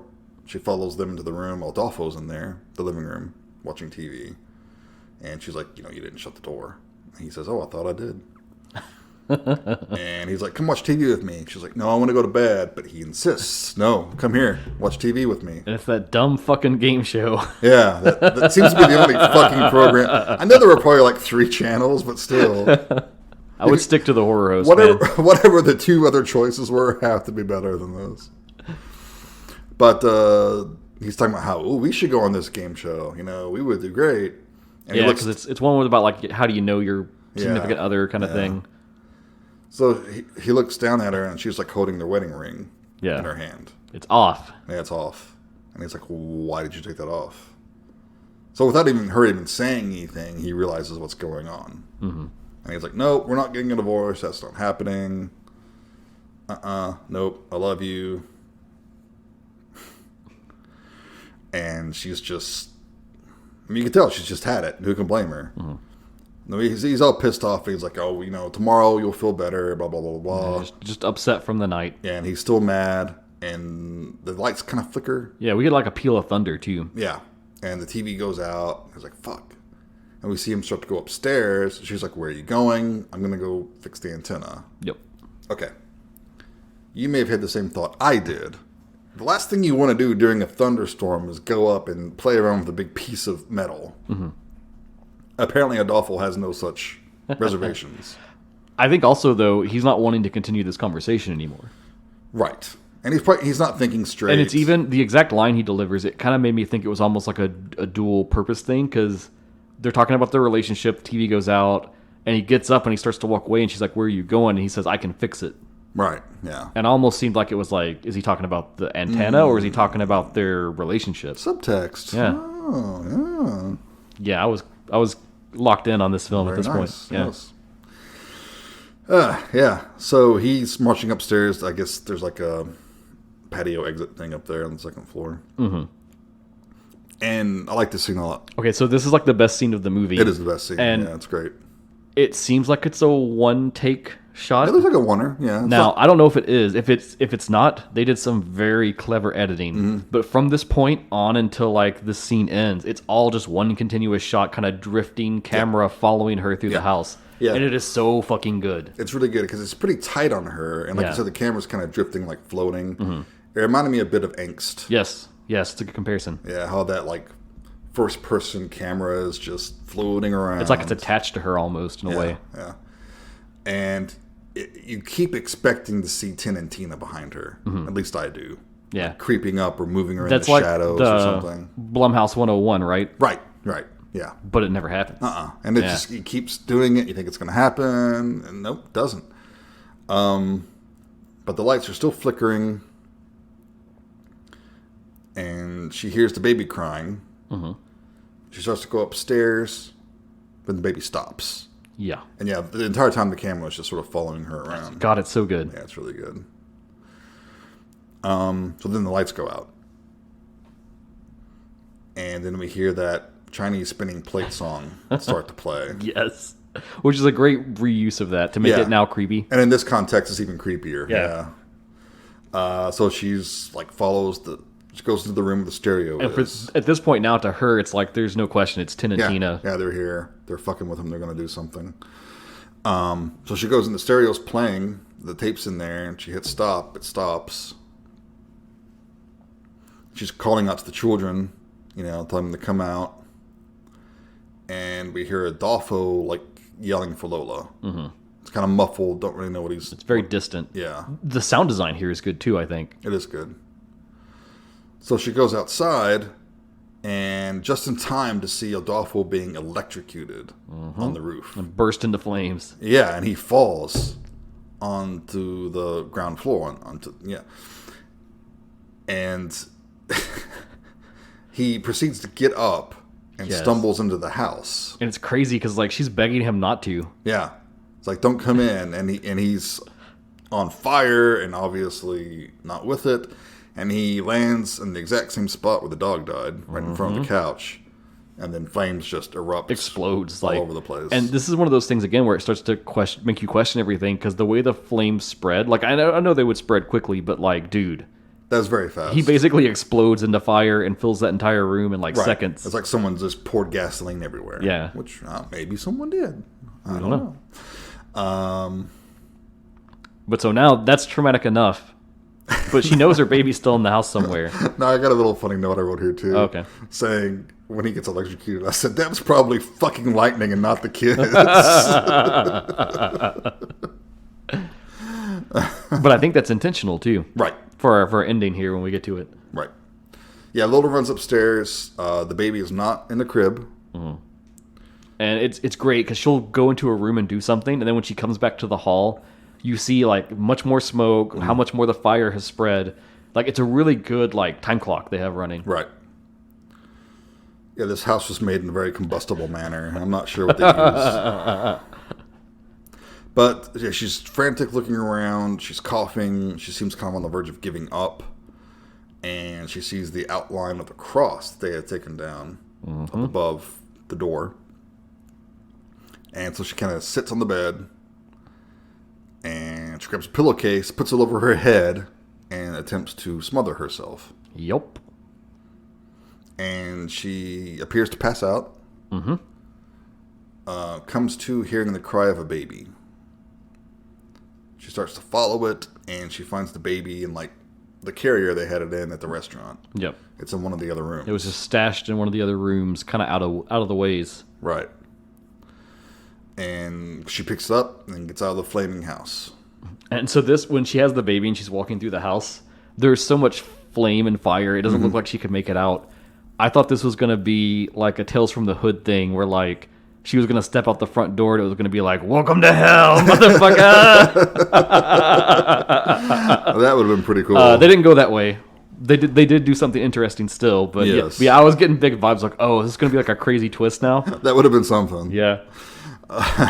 They went a little classier than that. So we cut back to the hospital. Mm-hmm. And Lola's laying there in a bed on oxygen. And the Reverend Mother comes to visit her. Yep. And she's saying that the investigation said that lightning struck her husband. Yep, when he was fiddling with the antenna in the middle of a storm. And Lola asked about the children. Yeah, she says, well, what about Tin and Tina? Yeah. They were there. I know they were there. And the Reverend Mother's like, no, they were at the convent all night. I found them in bed this morning. Mm-hmm. Oh, and we didn't talk about it, but we should now because it's relevant to this. Mm-hmm. When they're hunkering down for the night, they make it clear that there's a nun that sits in there and watches the kids. And she's like in there with them in case there's any kind of trouble or problems. That's true. That's true. They set that up, but they also set up that she falls asleep really quick. She's starting to nod off, right. And we see Tin and Tina kind of plotting with one another. We don't really know what they're plotting, but we never do actually see them leave. No, which is very clever. We don't see them leave. We never see them at the house. There's never enough evidence to ever say one way or the other, which is good for this. Mm-hmm. So I'm still thinking of Clarence Williams showing up at the end. Yeah. So the head nun tells her that she's fine. The baby's fine, and that it was clearly a miracle from God. Mm-hmm. And Lola says, so they are innocent. And the Reverend Mother says they were always innocent. You just couldn't accept it. Mm-hmm. Then we cut to Adolfo's funeral. Mm-hmm. And she's there kind of at the head of the casket. They're lowering it to the ground. Got a little carriage beside her with the baby in it. And on either side flanking her is Tin and Tina. Yep, calling her mommy. Yep, she's adopted them back again. And the priest is doing his prayer, finishes. The kids say amen. And Tina has handed her rosary and crossback, which Lola puts on. And she also says amen. Mm-hmm. The end. Ooh. Good ending. It is a good Very ending. good ending. Yeah. So I have some notes. Okay. Yeah, I couldn't find a lot of trivia. It's pretty new as a film, so there's not a lot of talking about it. But so apparently the leads of some of the leads in the film, right? Because it's not there's a little ensemble family here, but the mother and the father, they were actually like popular, iconic TV stars for kids in the 80s in Spain. Oh, really? Yep. In the early to mid 80s, Teresa Rabal was a singer that specialized in children's music, and Chelo Vivares played a very popular character in the TV show Barrio Sésamo from 1979. So they were both like popular stars of that time. Interesting. They were like well known and beloved, and everyone would have known who they were and like been big fans. So then, interestingly, this film pairs them up. Yeah, it's set in the 80s. Yeah. I wonder if they ever sang the Chinese spinning plate song anytime. Jeez, I don't know. It's a little bit after you meet Tin and Tina at first. Tin reads a specific Bible passage. I forgot to write down the verse, or I would have, but God, we suck. Yeah. I couldn't print my notes this time. So I'm working off digital here. But yeah, it's the same Bible passage that Julius quotes all the time in Pulp Fiction. No, the one he got wrong. Yeah. Okay. So I thought that was amusing. That is amusing. Let's see. They started shooting 27th of July, 2021, and it wrapped after 7 weeks in September. They shot it in a province of Seville. And the shooting locations include the Hacienda San Felipe in Garina and the monastery of San Isidoro del Campo in Sati Pons. Well, they're very cool buildings. And then I think, like we said, this is a reimagining of a short film that Stein made. It was a little 12-minute short that was created in 2013. I think, again, like we said, there was I couldn't find a way to watch it. I drifted into the gray area and couldn't find it. Yeah, so right. There's a trailer. I'll put the trailer in our show notes. Sure. The trailer mostly is just like a little dinner scene, and they do the same bit of like you didn't say grace, and yeah. So any Spanish-speaking listeners, check it out. Let us know how it is. Yeah. But it did seem very much like it had that same essence of what what the kids are. But yeah, we already hit everything I had note-wise. Cool. So what did you think, my friend? Short version, I like it. Mm-hmm. I think it's really well made. I think it's very well acted. As I frequently discussed, some of it strains credulity for me, because I just don't think these people would tolerate this behavior this long. Okay. Especially after the dog is killed. I just don't... I don't see that happening. But I guess the argument could be made that Adolfo is the patriarch and he overrides Lola. Maybe he's not so attached to this dog.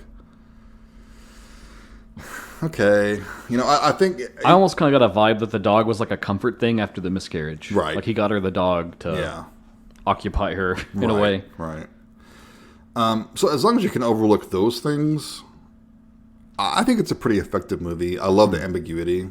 I love the fact that we don't really know if they ever had any real murderous intent or if they were just extremely misguided and ill-informed. But also, that leads me to the problem that, even if there is something wrong with these children. Yes, for sure. Now, if it comes from a place of naivete and innocence, maybe. But, cutting open a dog like that, that's just... The baptizing the baby, I could buy that one. Yeah.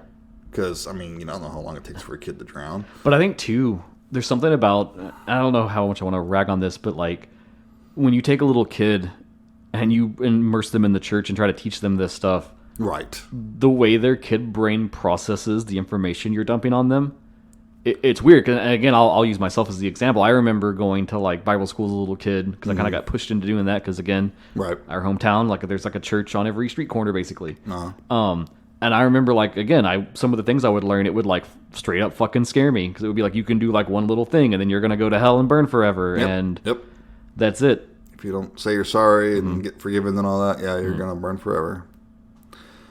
And true. And it's obvious that, I mean, it's possible that the treatment at this convent has warped their reality so much that they just don't see consequences, for actions. Sure, that could happen. And so that is believable. I mean, I think this is kind of an extreme example of that sort of thing, but it's believable that it comes from a place of just misguided innocence and ignorance. I like this movie because I see it as a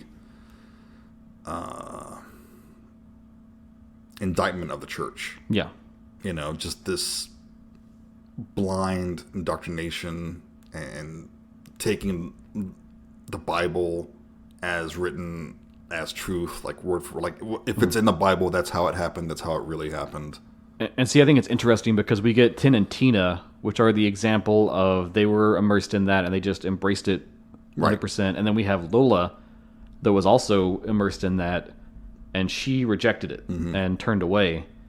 And that's like the deep horror of the film, I think, is that by the end, she's right back, kicking and screaming, they have kind of clawed and dragged her back into it. Right. Now, some people might see that as a happy ending. Well, I thought it was interesting because Tiffany did watch this with me. Uh-huh. And at the end, when it was over, we haven't talked about it too much, really. But the only comment she made was, I don't know if I liked that. And I asked her why. Let's talk about it. Of course, I forcefully subject her to film conversation. Of course. Which is funny, too, because she tells me all the time, like, people at her work will talk about movies, and she's like, you've ruined me, because they say stuff, and I just want to ramble off the shit that I already know. Damn right. But no, she said it just seemed like it was really pro-Catholic. Really? And I thought, I don't get and that. I was like, why do you think that? And it's like, well, kind of everything they said happened, right? Like, she got the miracle, she got the baby. I guess that's one way to read it. Yeah. And I was like, oh, I kind of see that, but I actually think it's supposed to be a negative connotation. Right. Because correlation is not causation. Right. But that's the thing I like about this film is that it is open to, I think, multiple interpretations. It works on a bunch of different levels. And I do appreciate that. And I'm glad it wasn't just over the typical evil child. That if this was an American film, that's what it would have been. Yeah. Again, I made that Village of the Damned reference. It sets up like, is there something supernatural going on here? But there's really not much hint. Like that's the least possible theory, I think. Yeah, and it's vague enough, like them asking about how long it takes to get to the church, and seeing them kind of whispering conspiratorially that night when they're back at the convent. There's enough breadcrumbs. Yeah, you're expecting this to happen. And in a traditional movie, that's what would have happened. Yep. That camera would have pulled back and the kids would have been behind her. They would have been creepy, and they would have been saying a bunch of shit to her about how she doesn't believe, and they're going to prove it to her, and blah, blah, blah. And it would be a big final showdown. Yeah, and I was relieved it didn't go that direction. So it's a solid, well-made movie. I don't think it's earth-shattering, I'm glad it's doing so well on Netflix, because I think this deserves to be seen. And I do think the director is talented, and I can't wait to see what else he does. I'm down for anything he does next. I'll give it a shot right away, off of this. Yeah. I give it 3.5. Oh, okay. Yeah. I think it's above average, not great, but well worth your time if you like movies like this.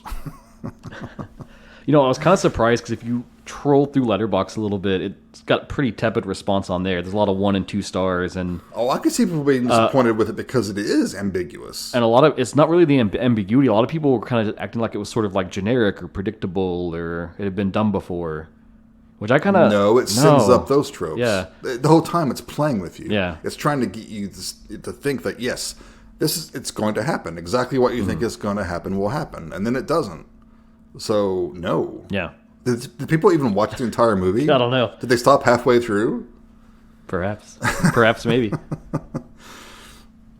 Well, what do you think? Okay, what are your so thoughts? I like it a bit more than you. Actually, I would go out on the limb and just put my foot down and say, yeah, it's a great film. Okay. Again, I love the score, especially that main theme with the humming, which is really cool because there's a scene in the middle of the film where it's Lola humming the tune that you've been hearing as part of the score. And yeah, I just love it. It's great, like little ominous Silent Hill vibe to it. There's a really good mood to it. I fucking missed that. I loved the camera work, especially that big final one take, one cut kind of thing going on. The DOP was Alejandro Espadero, so props to him. Good job. Great job, my dude. I love too the kind of slow paced tone that the film had. Just they spent a lot of time to let us see like breathe and just let you see like the emotion on Lola's face or the interactions of the kids with the parents and stuff. And Right. It's not a perfect movie, of course. A few films are, right? I think the runtime felt a bit too long.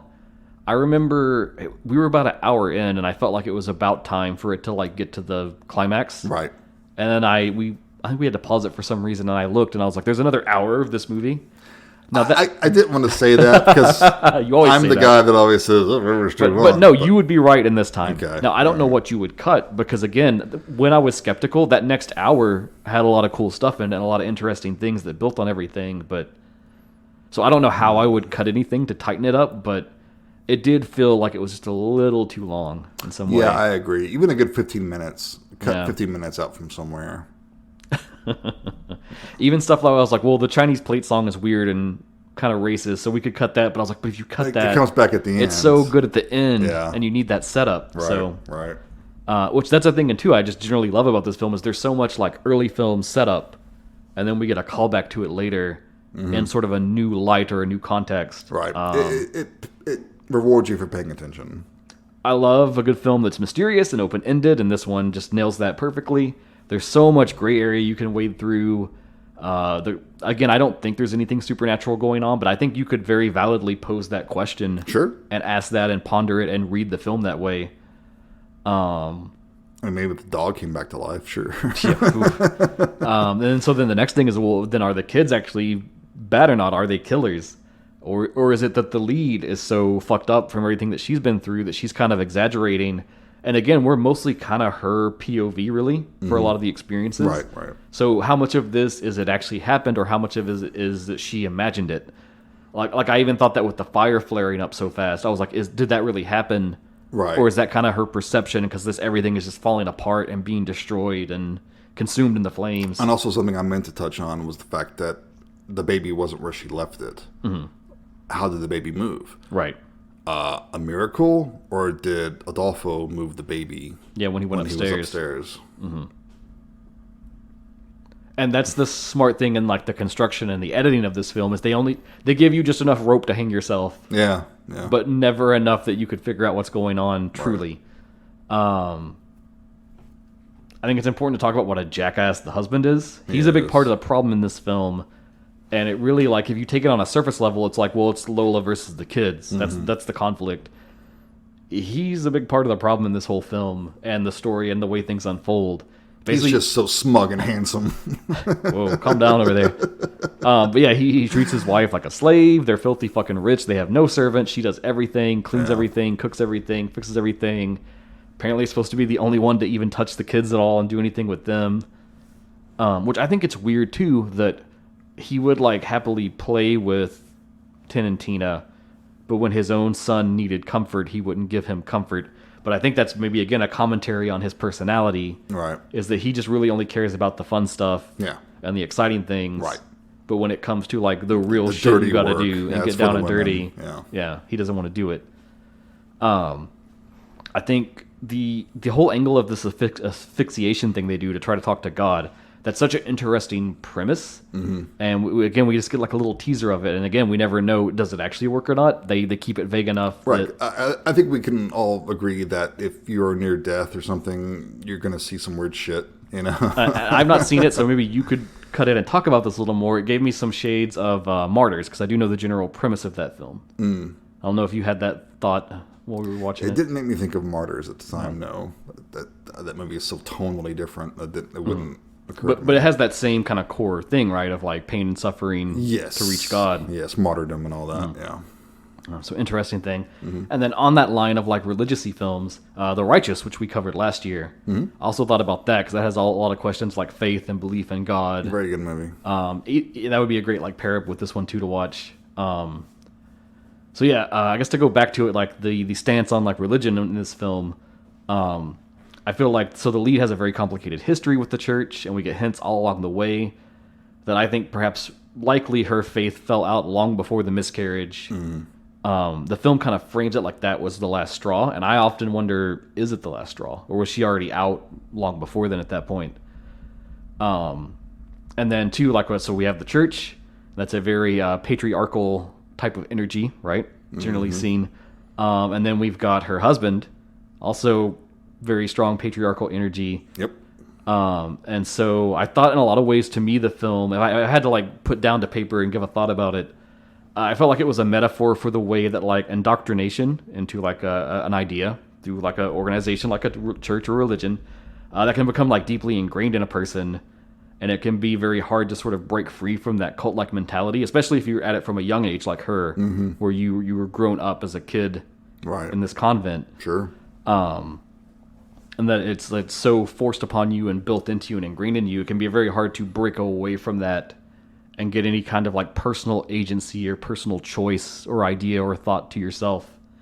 And again, I think that's the true horror of this film, is that you get to the end, and to me it is a downer ending, because ultimately, whether they're trying to or not, through their machinations, Tin and Tina have kind of dragged her back into the depths of that indoctrination. And with no other option, she's kind of succumbed to it and accepted back in. Yeah. I mean, who knows what's going to happen now, you know? And that's scary, because we've watched her lose her agency. And it's sad, because the build up there to that climax, she's starting to like drop all the chains, right? She's standing up to Adolfo. She's not going to take his shit anymore. Yeah, she wants a divorce. She wants her own job. She wants her money that she owns. She wants to be a modern, liberated woman. Yes. And she's like, I don't need you. I can take care of the baby. I already do. I can work. Nope. What are you doing at this point? But nope, she has to be dragged back down into her place. So yeah, all that to say, I loved it. I thought it made me think about a lot of things, and both in my past with experiences with religion and on to now. So I thought it was very, very profound, very interesting, well shot, well made all around. Could probably be a little shorter maybe, but I'm not equipped to tell you how you would do that. So I gave it 4 stars. Okay. Confident 4 stars. That's half a star off of my rating. We're pretty close. We agree on that. Awesome. Excellent. So it's fun to argue, but it's also nice when we're kind of, yeah, we're in step together. we think like maybe we're doing something right, Yeah. Nice. Like the other times where I bring a film and then you and Michael savage me, and I go home to Tiffany and I'm like, yo, I fucked up. I fucked up bad. Well, I mean, you never know. I think there was only like one movie I savaged you on. Maybe 2. So all that is to say, thank you, Jada, for pitching this film at us. Yeah, it's a good choice. An enjoyable experience. It gave me a lot to think about. It gave us a lot to talk about. Even though it had 2 warning signs for Dustin. It was a new movie and on Netflix. Yes, it's big gamble. I don't think she knew about my raging hate of Netflix. But yeah, big gamble, big swing, but a big hit. Home run. Nice. So I just want to say, Jada, you're awesome, and you can achieve anything you set your mind to, so I wish you all the best. Oh, that's sweet. With school and going forward into the future. Yeah, good luck, Jada. Now, with that said, we have reached the holy month. Woohoo! We progress to October, to the Halloween times. Damn right. And Jason, you're at the helm, steering us. Oh my God. So where are we going? Oh my God, okay. So much like we did, I believe, the previous Halloween, I think we should watch blocks of Halloween set horror films. Or even non-horror films. That was actually our first year. That was the first year. Last year was extreme horror. That's right. Yeah. Oh my God. It doesn't seem like... We're that deep now. That seems like that was a lot closer in time than a year. Yeah. Yikes. Okay.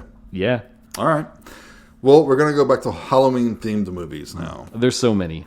There are so many and so many good ones, and I had so many choices. And maybe we can get back to some of those, because like we're going to try to crank out maybe a couple more this month. We're going to try to do the episode a week thing again. They might not all be like full, we pick one film and talk about it episodes, but we love Halloween, so we got to try to go big as we can. And there are so many Halloween set movies to talk about that if we don't get to it we'll do it next year. But I would like to pick another new movie that has just come out that I was pretty impressed with. Okay. I think we should watch Cobweb.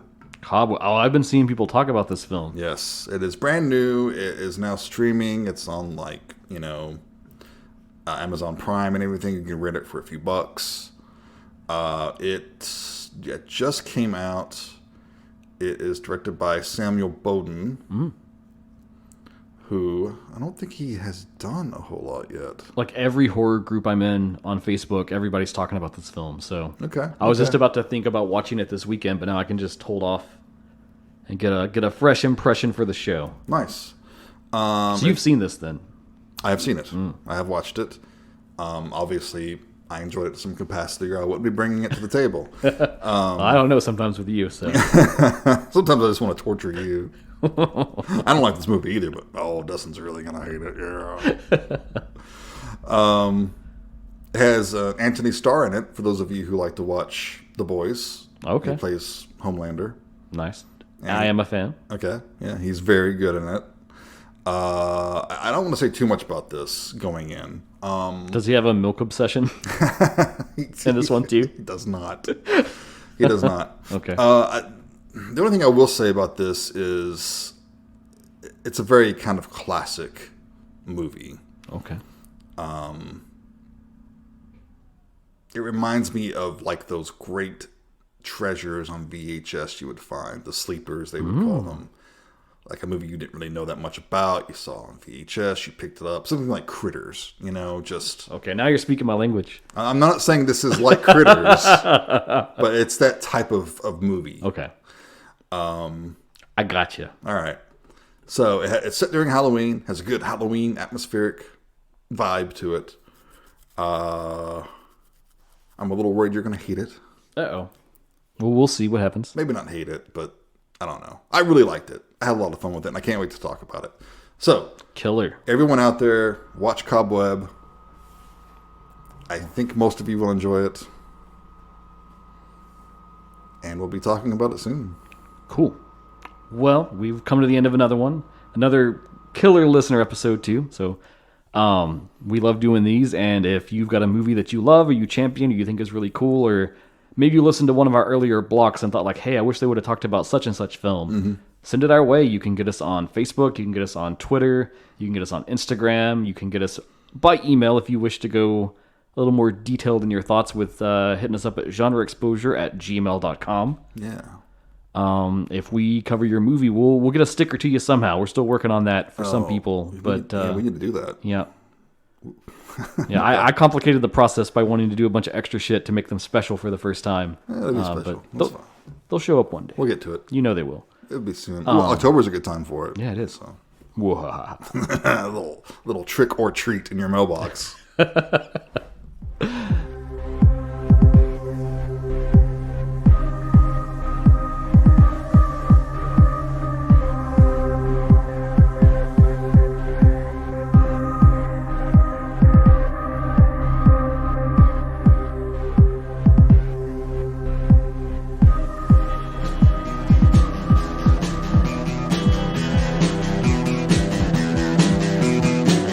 You're listening to the Prescribed Films Podcast Network, home to hundreds of hours of free podcast entertainment.